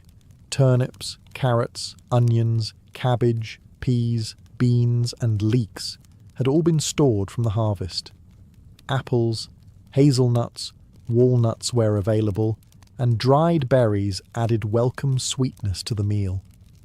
Honey remained a luxury, but whenever it appeared, nobody complained. Seasoning was surprisingly sophisticated. Salt preserved meat, while herbs such as dill, thyme, angelica, mustard seed, and wild garlic added flavour. Imported spices existed but were rare and expensive, reaching Scandinavia only through long-distance trade. Most families relied on ingredients they could grow or gather themselves, rather than pepper-shipped halfway across Europe. The meal was served on wooden trenchers and eaten with knives that guests often carried themselves. Spoons made from wood or horn were common, while forks had yet to make their grand entrance into northern dining. Fingers performed much of the work quite effectively, proving once again that complicated cutlery is not strictly necessary when confronted with an excellent roast. As satisfying as the food was, however, everyone knew the evening's true centrepiece had not yet arrived. Soon the drinking horns would be lifted, and each toast would bind together family, friendship, memory, and faith in a way that no feast alone ever could. As the first hunger faded and the platters began making their second journey around the hall, the atmosphere changed. The meal was no longer simply about eating. Now came the part of Yule that carried deep meaning for every person seated around the fire. The drinking horns were filled. Ale flowed generously throughout the feast, brewed weeks in advance from malted barley and flavoured with herbs that varied from region to region. Unlike modern beer, Viking ale was often cloudy, only lightly filtered, and could range from fairly mild to surprisingly potent depending on the brewer's skill. Every farm had its own recipe, and every brewer quietly believed theirs was the finest in Scandinavia. The first toast was never random. According to later Norse sources, particularly the Heimskringla, the opening horn was commonly dedicated to Odin, the All-Father, asking for wisdom and victory. Warriors raised their cups hoping for success in future battles, while leaders prayed for good judgment. Although many of those present were farmers rather than fighters, Odin represented far more than war. He was also the seeker of knowledge, the patron of poetry, and the god who had sacrificed greatly to gain wisdom. The second toast usually honoured Njord and Freyr. These gods were associated with peace, fertility, prosperous harvests, calm seas, and wealth. Their blessings mattered to everyone. Farmers wanted healthy crops, fishermen wanted generous catches, merchants hoped for profitable voyages. Families simply wished to survive another difficult winter. The return of spring depended, in their minds, as much on divine favour as on the turning of the seasons. The third toast often belonged to absent loved ones.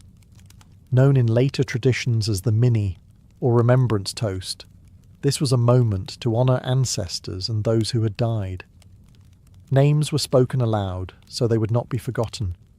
Stories were shared about fathers, mothers, brothers, wives, companions, and fallen warriors. Laughter often accompanied these memories as much as sadness. A person truly disappeared only when nobody remained to tell their story. As the evening continued, the formal toasts gradually gave way to more relaxed drinking. Drinking contests naturally emerged. Friends challenged one another to empty horns without pause, while experienced drinkers confidently accepted wagers that seemed increasingly brilliant after the fifth refill. Fortunately, Viking longhouses were built close to the ground, making dramatic falls from chairs somewhat less hazardous than they might sound. Yet despite the generous flow of ale, Yule was not simply an excuse for excess. Every toast reinforced loyalty, friendship, family bonds, and shared belief. Raising a horn was an act of community as much as celebration. And once the drinking horns began circulating freely, another cherished tradition soon followed. As the fire crackled in the centre of the hall, voices slowly quieted, because it was finally time for the storytellers to speak. As the last echoes of the ceremonial toasts faded into the rafters, the longhouse settled into a comfortable rhythm. The fire crackled steadily, casting dancing shadows across carved wooden pillars, polished shields, and faces made rosy by the heat and the ale. Outside, winter ruled the darkness. Inside, another kind of warmth had taken over. This was the time for stories. In Viking society, entertainment was far more than a pleasant distraction. It was how history survived. The Norse left behind very few written records during the Viking Age. Instead, their past was carried in memory. Every generation learned the deeds of ancestors, the adventures of famous kings, and the exploits of legendary heroes by listening. A good storyteller could transport an entire hall from a snowy Norwegian farm to the walls of Troy, the forests of Sweden, or even the halls of the gods themselves. The most respected performers were known as skalds. A skald was far more than someone who recited poems. He was historian, entertainer, political advisor, and living archive all at once. His verses praised brave warriors, honoured generous rulers, and preserved important events for future generations. A skilled skald carefully chose every word, weaving together complex poetry filled with rhythm, alliteration, and clever metaphors known as kennings. Understanding every layer of a skald's poem required both knowledge and attention, making it something of a medieval puzzle wrapped inside a compliment. Many performances celebrated Odin, Thor, Freya, or the great heroes of old. Listeners heard tales of Sigurd slaying the dragon Fafnir, of Thor battling giants with his mighty hammer, and of Odin sacrificing himself upon Yggdrasil to gain the wisdom of the runes. These stories entertained, but they also taught courage, loyalty, sacrifice, and the acceptance that every life, even that of the gods, moved toward its destined end. Music often accompanied the performances. Simple instruments filled the hall with sound. Lyres produced gentle melodies, while bone flutes, wooden pipes, and drums added rhythm to the evening. Archaeological discoveries show that these instruments were common across Scandinavia, though singing remained the heart of Viking music. Entire halls sometimes joined together in familiar songs, whose melodies had been passed from parent to child for generations. Between heroic tales came lighter moments. Guests exchanged jokes, exaggerated hunting stories, and playful insults that drew laughter from every bench. A fisherman who claimed his catch had been nearly as large as a whale might find himself politely reminded that everyone else had also seen the fish before it became legendary. For a few precious hours, the darkness outside no longer mattered. The stories themselves became a kind of light, carrying the voices of the past into another winter and ensuring that neither heroes nor ancestors would ever truly be forgotten. By now, the feast had settled into its happiest rhythm. The platters were lighter, the drinking horns had been refilled more times than anyone cared to count, and the stories had grown steadily more dramatic with each telling. Outside, the winter wind still howled across the snow-covered fields, but inside the longhouse, nobody was in any hurry to sleep. The evening was far from over. Yule was one of the few times in the year when hard work could briefly give way to celebration. Fields no longer demanded attention. Ships rested on shore, and most journeys had been postponed until spring. For several precious days, people allowed themselves something that daily survival rarely provided in abundance: leisure. Games quickly appeared. Some families brought beautifully carved board games, many resembling Hnefatafl, often called the Viking King's Game. Unlike chess, the two sides were unequal.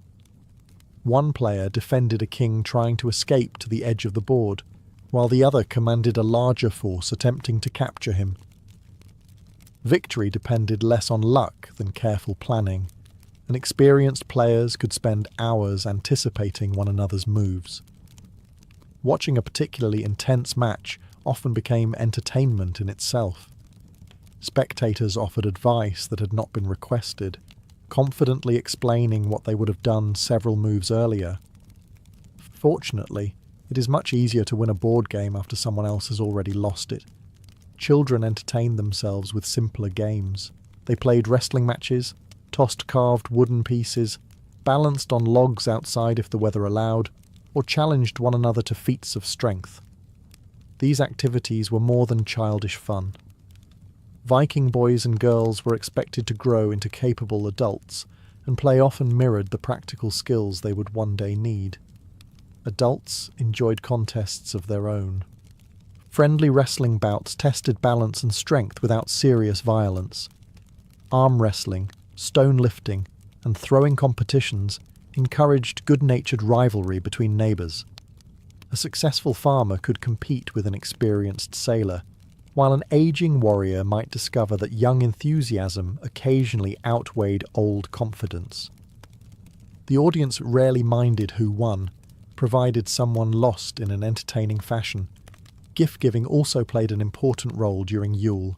Unlike modern celebrations filled with brightly wrapped packages, Viking gifts emphasized usefulness and loyalty.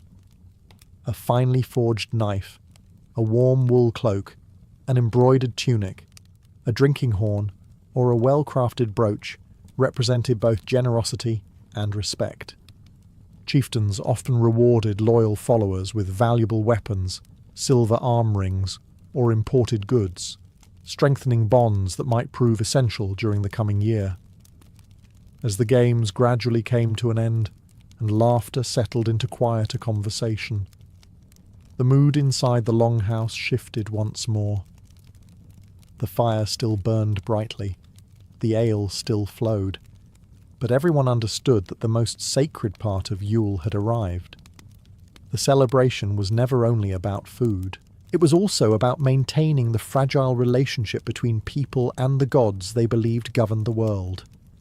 A successful harvest, healthy children, calm seas, victory in battle, and simply surviving another brutal winter were not taken for granted. They were blessings that required gratitude as well as hope. One of the oldest Yule traditions was the blot. A blot was a sacrificial ceremony performed to honour the gods and seek their favour.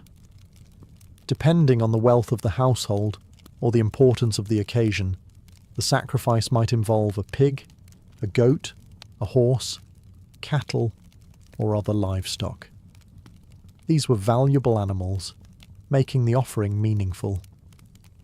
Giving the gods something that cost you nothing would have been considered rather poor manners. The ceremony was usually led by the chieftain or another respected member of the community. The animal was sacrificed according to local custom, and its blood, believed to carry sacred power, was collected in large bowls. Evergreen twigs or specially prepared branches were dipped into the blood and used to sprinkle the altar, the walls of the hall, ceremonial objects, and sometimes even the people gathered inside. This act symbolized purification and divine blessing for the coming year. While modern audiences may find the ritual unsettling, for the Vikings it represented gratitude, not cruelty. Every part of the animal served a purpose. The sacrifice honoured the gods, while the meat became part of the communal feast. Nothing was wasted. Different gods received different prayers. Odin was asked for wisdom and victory. Thor was called upon to protect families and farms from danger, storms, and evil spirits. Freya received thanks for fertility, peaceful seasons, and abundant harvests. Njord was remembered by sailors and fishermen who depended upon calm seas and successful voyages. Even those who spent most of their lives inland understood that trade, wealth, and prosperity often arrived by ship. Ancestors were honoured alongside the gods. Many Vikings believed the dead remained connected to their families. During Yule, the boundary between the living and the unseen world seemed especially thin. Stories were shared, cups were raised in remembrance, and some households may have left portions of food or drink as symbolic offerings to those who had gone before them. As the final blessings were spoken, a feeling of quiet confidence settled over the hall. The community had shared its food, renewed its friendships, honoured its ancestors, and paid respect to the gods. Now only one thing remained: to greet the first light of the returning sun and welcome the promise of another year. Eventually, even the longest feast begins to quiet. The fire still glowed at the centre of the longhouse, but its roaring flames had settled into a bed of glowing embers. Empty drinking horns rested on the tables beside forgotten crumbs of bread and polished bones stripped clean during the night's celebration. A few determined storytellers were still talking, convinced they had one final tale worth hearing. Everyone else had found a place to sleep wherever space allowed. Yule was never just one evening. The celebration often lasted several days, sometimes even longer among wealthy chieftains. Guests remained together, sharing meals, repairing friendships, arranging marriages, settling disputes, and planning voyages for the spring. Winter had forced people indoors, but Yule reminded them they were part of something larger than a single household. When morning finally arrived, it came slowly. The pale winter sun crept above the horizon for only a few short hours. Yet that small change carried enormous meaning. The longest night had passed. The darkness had reached its limit, and from this point forward, each day would become just a little brighter. The Vikings understood that winter was far from over. Snow would continue to blanket the countryside for months. Storms would still batter the coast. Food would need to be rationed carefully until the first signs of spring appeared. But the return of the light gave people confidence that nature itself was keeping its ancient promise. Outside the longhouse, daily life gradually resumed. Farmers checked their livestock, ensuring the animals had survived the cold night. Woodcutters replenished the firewood stacked against the walls.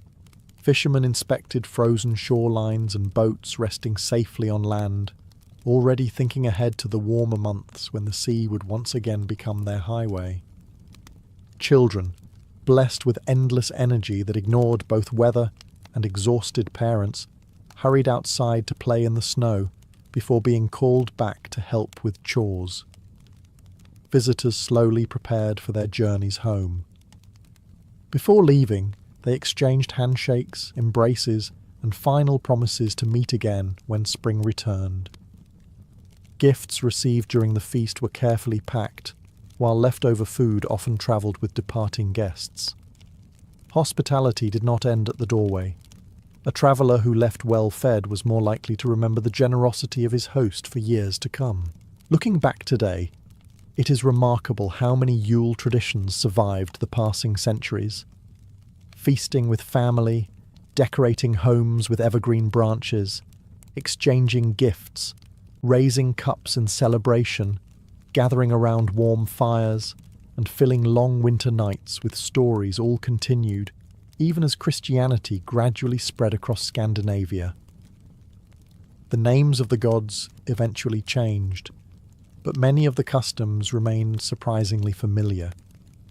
Beneath today's Christmas celebrations still lies the shadow of an older festival, born in Viking longhouses where people faced the darkest days of winter together, believing that as long as the fire stayed lit and the hall remained full of laughter, the sun would always find its way back. The Viking Age eventually came to an end, but Yule did not. As Christianity spread across Scandinavia between the 10th and 12th centuries, kings and missionaries faced a difficult challenge.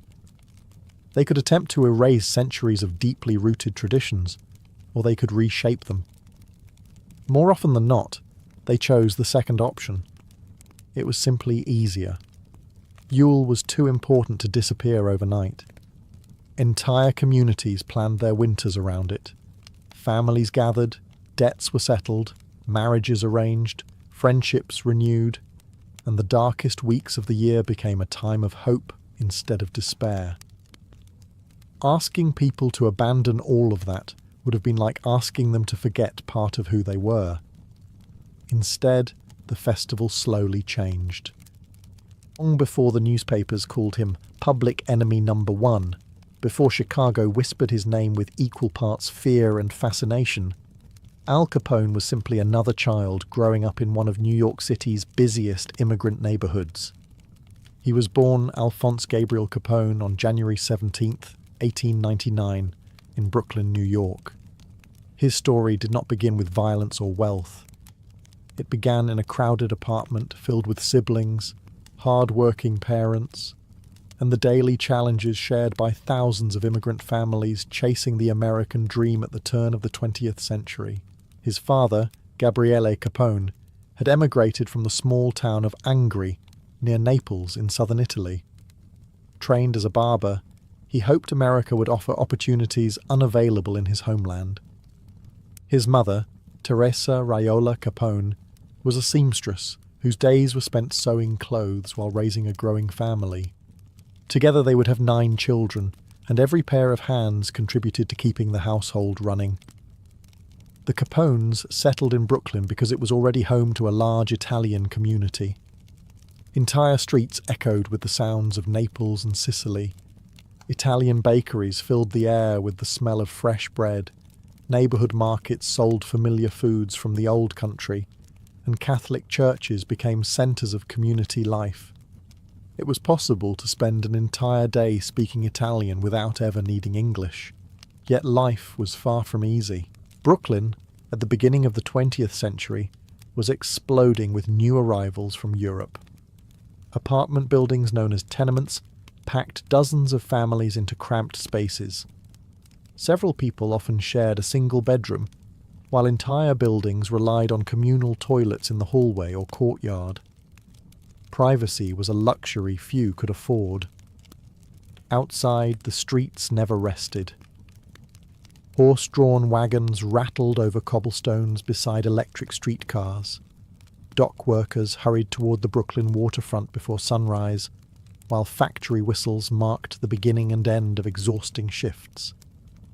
Children filled the sidewalks, inventing games between pushcarts, shouting vendors, and laundry lines stretched from one building to another. Young Al grew up in this noisy, energetic world. His parents valued discipline, religion, and honest work. Like many immigrant mothers, Teresa hoped education would give her children opportunities she had never known. Gabriele expected his sons to respect authority and contribute to the family's future. But Brooklyn offered another education as well. Beyond the family home lay neighbourhoods where poverty mixed with opportunity, where ambitious boys admired not only hard-working fathers, but also the well-dressed young men who always seemed to have money in their pockets. Alphonse Capone was still just a child, but the streets around him were already teaching lessons that no classroom ever could. If home shaped Al Capone's values, the streets of Brooklyn shaped his instincts. As the Capone family settled into life in New York, they moved through neighbourhoods that were changing almost by the month. Red Hook, Carroll Gardens, and the areas surrounding the Brooklyn Navy Yard were crowded with immigrants from Italy, Ireland, Germany, and Eastern Europe. Every block seemed to have its own language, traditions, and unwritten rules. For a young boy, it was an exciting place to grow up. The docks buzzed with activity from dawn until dusk. Cargo ships unloaded coffee, fruit, machinery, and textiles from around the world. Longshoremen wrestled heavy crates onto the piers while tugboats whistled across the harbour. Nearby factories filled the air with smoke, and the constant rhythm of hammers and machinery became the soundtrack of daily life. Children treated the streets as their playground. They played stickball, marbles, handball, and improvised games using whatever they could find. Fire hydrants became gathering places during hot summers, while abandoned lots transformed into baseball fields. Arguments were settled quickly, friendships formed just as quickly, and every child learned to stand up for themselves. In neighbourhoods like these, confidence was often just as valuable as size. Al Capone proved to be an energetic and outgoing boy. Friends later remembered him as intelligent, funny, and fiercely loyal to those he trusted. He enjoyed making people laugh and was known for his quick wit, but he also had a temper that surfaced whenever he felt insulted or challenged. It was a combination that earned him both friends and enemies. The streets also introduced children to another reality. Organised gangs were already woven into neighbourhood life.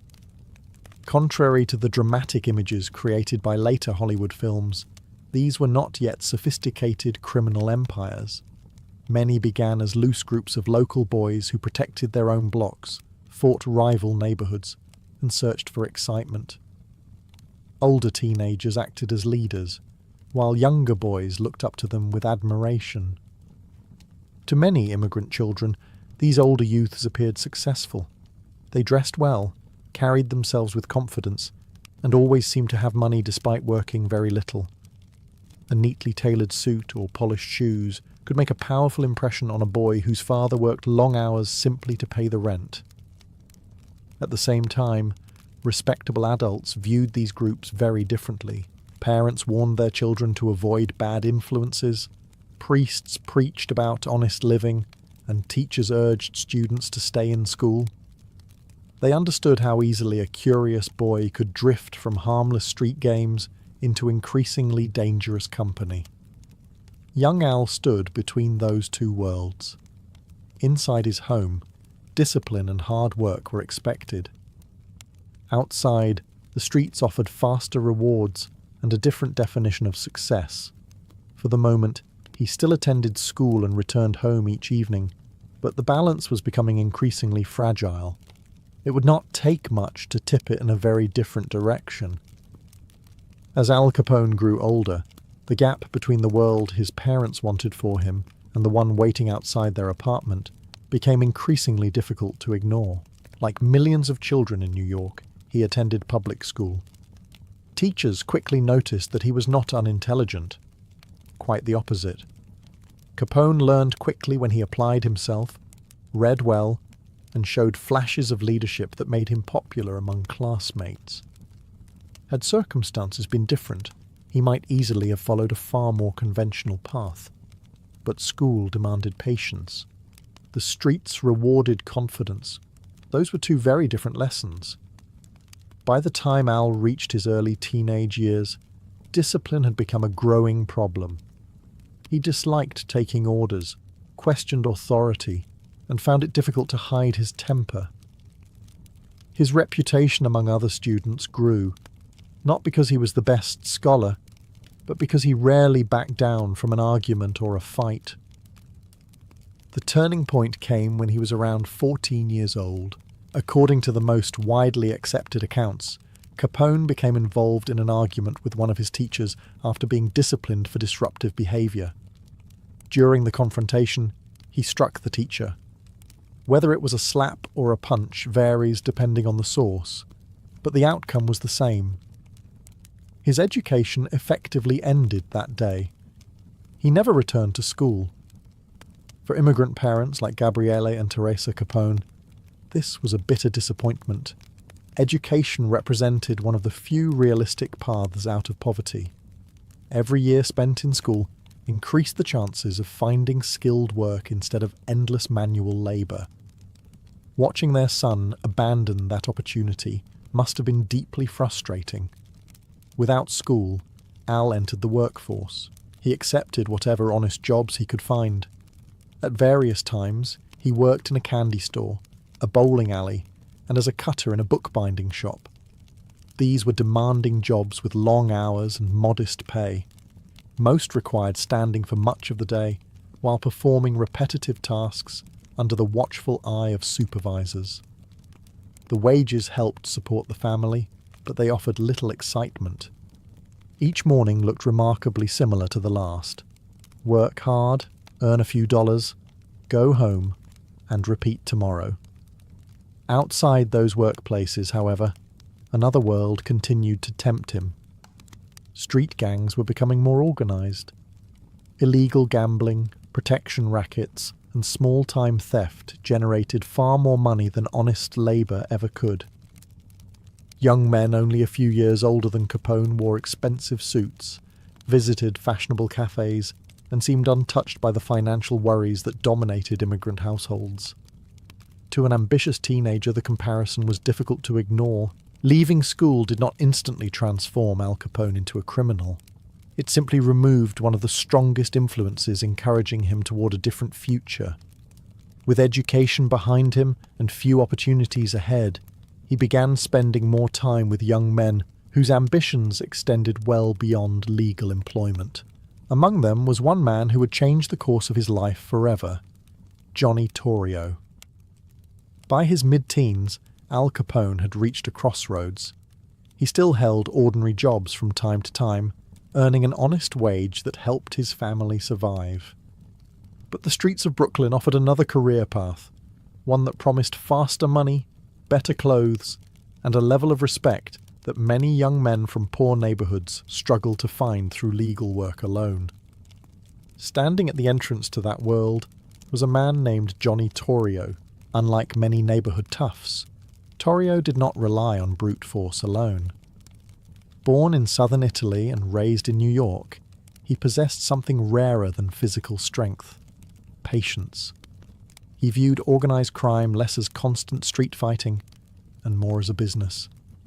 Gambling, prostitution, loan sharking, and protection rackets all generated steady profits when managed carefully.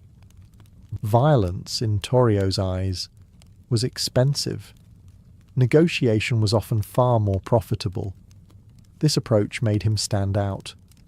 While other gang leaders built reputations through intimidation, Torrio built networks. He maintained relationships with politicians, businessmen, police officers, and rival criminals alike. He understood that influence could accomplish things that fists never could. Young Al found this fascinating. Capone had already developed a reputation for being fearless, energetic, and fiercely loyal. He was physically imposing for his age, but he also possessed natural confidence and an easy charm that made people like him. Torrio noticed these qualities long before the rest of America ever learned his name. At first, Capone's responsibilities were modest. He was not immediately entrusted with major criminal operations. Instead, like many ambitious young recruits, he performed small tasks that helped the organization function. He carried messages, watched entrances, escorted visitors, and learned how criminal enterprises operated behind the scenes. More importantly, he watched. Every day became an education. He observed how disputes were settled, how money changed hands, how loyalty was rewarded, and how loose talk could quickly become dangerous. Torrio rarely lectured. His lessons came through example, showing that successful criminal organizations depended on discipline as much as courage. One important stop in Capone's early career was the Harvard Inn, a Brooklyn bar and dance hall owned by gangster Frankie Yale. Despite its prestigious name, there was nothing academic about the Harvard Inn. It served drinks, hosted dancing, attracted large crowds, and occasionally became the setting for arguments that ended less politely than they began. Capone worked there as a bartender and bouncer, learning how to manage difficult customers while building connections with experienced criminals who passed through its doors. The Harvard Inn also taught him another valuable lesson. Power was not always held by the loudest man in the room. Often it belonged to the quiet figure sitting in the corner, saying very little while everyone else instinctively listened. Johnny Torrio embodied that kind of authority, and Al Capone began studying him carefully. Without realizing it, the young Brooklyn bartender was serving an apprenticeship that would shape the rest of his life. Working at the Harvard Inn introduced Al Capone to far more than unruly customers and late-night brawls. It brought him into contact with some of the most influential figures in New York's underworld, none more important than the men connected to the legendary 5 Points gang. Despite its name, the gang was less a neighborhood street gang and more a criminal academy. Based in Lower Manhattan, the 5 Points gang had grown from the rough immigrant district known simply as 5 Points, an area infamous during the 19th century for overcrowding, poverty, and violence.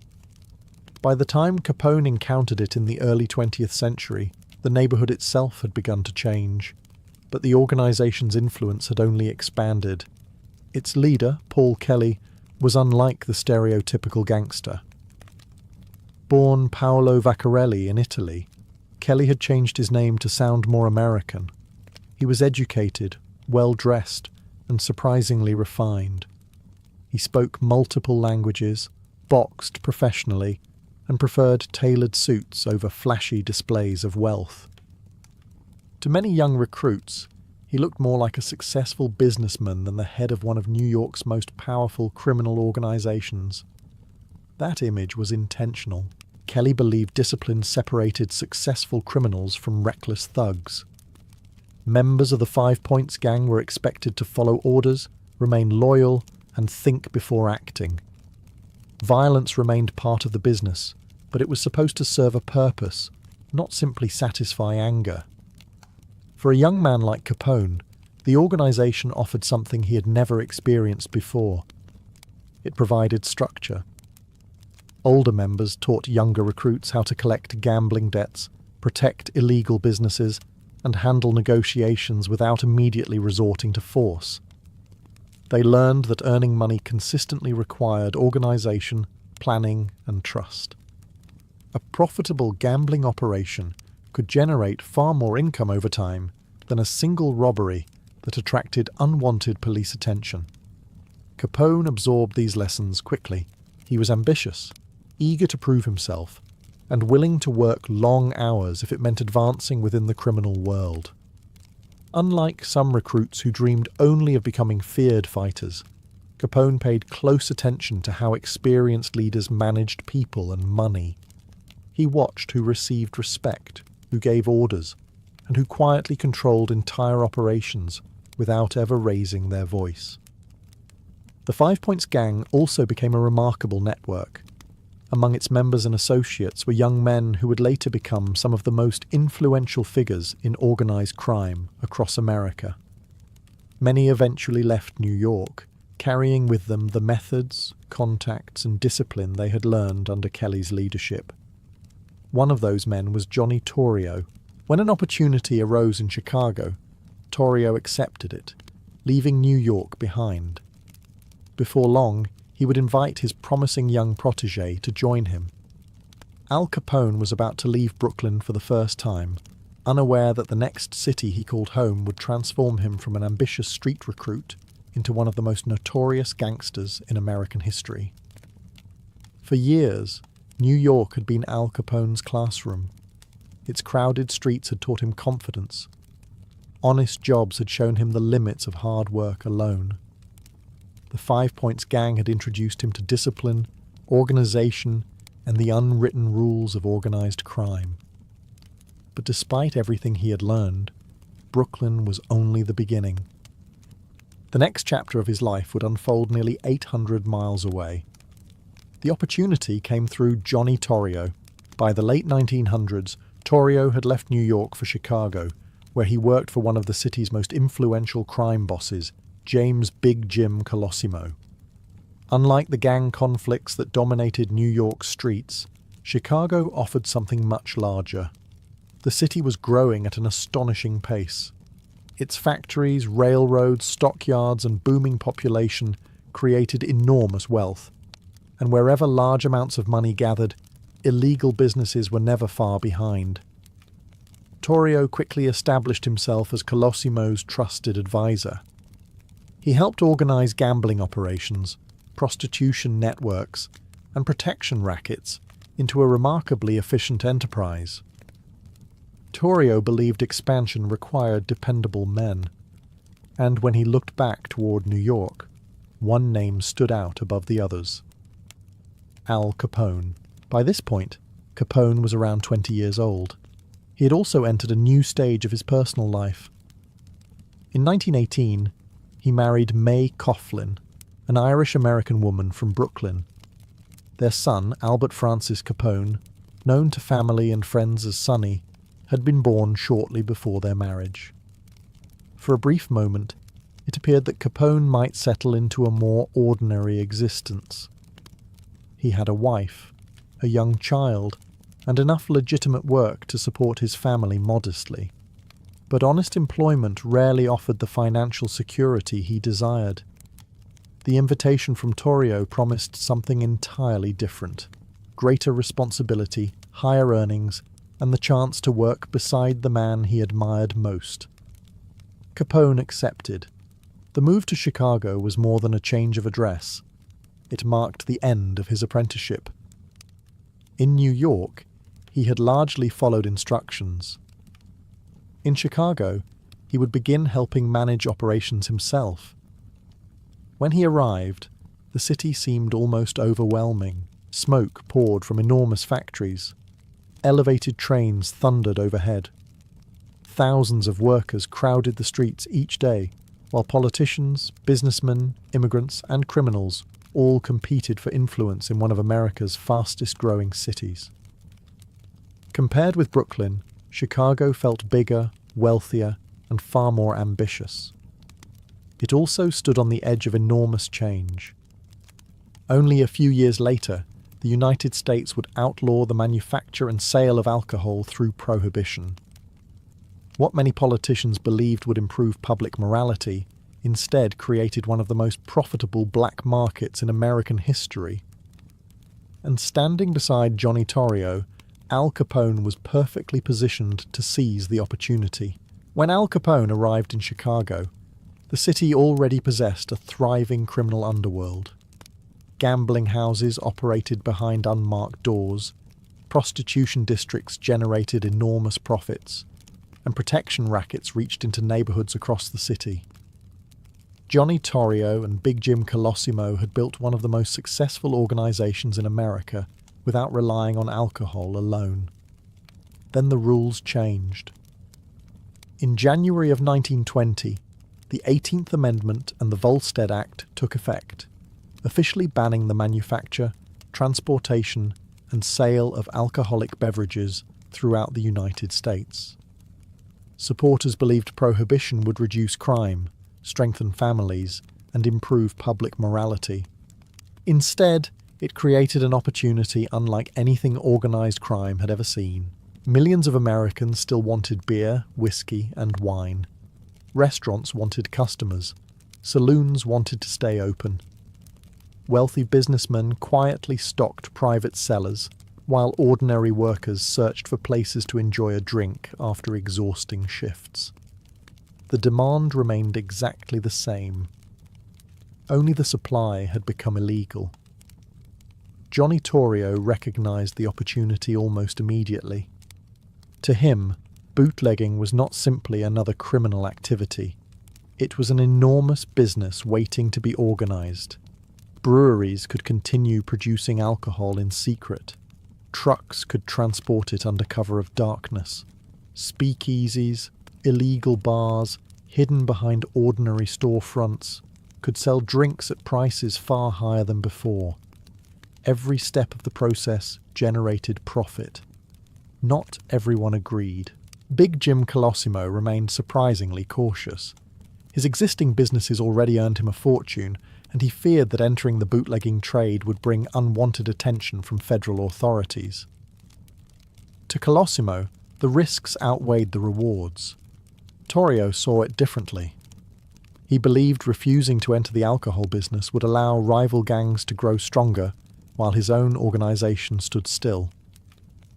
The disagreement created tension at the highest levels of Chicago's underworld, tension that would soon have deadly consequences. Capone watched all of this closely. Although still relatively young, he had become one of Torrio's most trusted assistants. He helped oversee gambling operations, collected payments, supervised employees, and demonstrated remarkable organizational ability. Unlike the hot-headed teenager who had once roamed Brooklyn streets, Capone was learning how large criminal enterprises actually functioned. He also noticed something else. Money changed everything. The profits from illegal alcohol dwarfed almost every traditional racket. A single successful shipment could earn more than months of gambling revenue. The men controlling this new trade were rapidly becoming some of the wealthiest criminals in America. Capone understood that Chicago's future would belong to whoever controlled prohibition. He had come west as Johnny Torrio's student. Very soon, circumstances would force him to become much more than that, as a single murder at the top of the organization would completely reshape both Chicago's underworld and Al Capone's future. By the summer of 1920, the disagreement over prohibition had reached a breaking point. Big Jim Colosimo still refused to enter the bootlegging business. He remained convinced that gambling and prostitution already generated enough money without provoking the full attention of federal agents. Johnny Torrio believed the opposite. Every week they delayed, meant rival organizations were claiming a share of what would soon become the most profitable illegal market in America. Then, on May 11th, 1920, everything changed. Colosimo walked into the lobby of his restaurant in Chicago, expecting an ordinary business meeting. Instead, an assassin was waiting. He was shot to death before he had a chance to react. The murder has never been officially solved, but historians have long suspected that Johnny Torrio ordered the killing. Whether Al Capone had any direct involvement remains uncertain. Some early accounts claimed he may have helped arrange the murder or brought in assassins from New York, while many modern historians find little solid evidence to support those stories. What is certain is that Capone benefited enormously from what happened next. With Colosimo gone, Johnny Torrio assumed control of the organization. Almost immediately, he expanded into bootlegging. Breweries were purchased or secretly reopened. Delivery routes stretched across Chicago and into neighboring towns. Warehouses became storage depots, while hundreds of speakeasies quietly served customers behind hidden doors. The operation grew with astonishing speed because the public had never truly stopped wanting alcohol. Capone became Torrio's right-hand man. His responsibilities multiplied almost overnight. No longer limited to collecting payments or supervising individual businesses, he began overseeing entire sections of the organization. He managed employees, settled disputes, coordinated shipments, and ensured profits continued flowing upward. Torrio valued something Capone possessed in abundance: absolute loyalty. Capone also possessed remarkable energy. He worked long hours, remembered names, solved problems quickly, and inspired confidence among many of the organization's younger members. Although newspapers would later portray him as little more than a violent gangster, those who worked alongside him recognized another quality: he was an effective manager. Unfortunately for Chicago, he was managing an illegal empire. As profits increased, so did competition. Other gangs wanted their share of the alcohol trade. Political corruption deepened as bootleggers bribed officials for protection. Police officers found themselves caught between enforcing prohibition and accepting generous payments to ignore it. Violence, once confined to smaller neighborhood disputes, gradually became organized and increasingly deadly. Johnny Torrio had built one of the most powerful criminal organizations in America, but success made it a target. Before long, an assassination attempt would nearly end Torrio's life.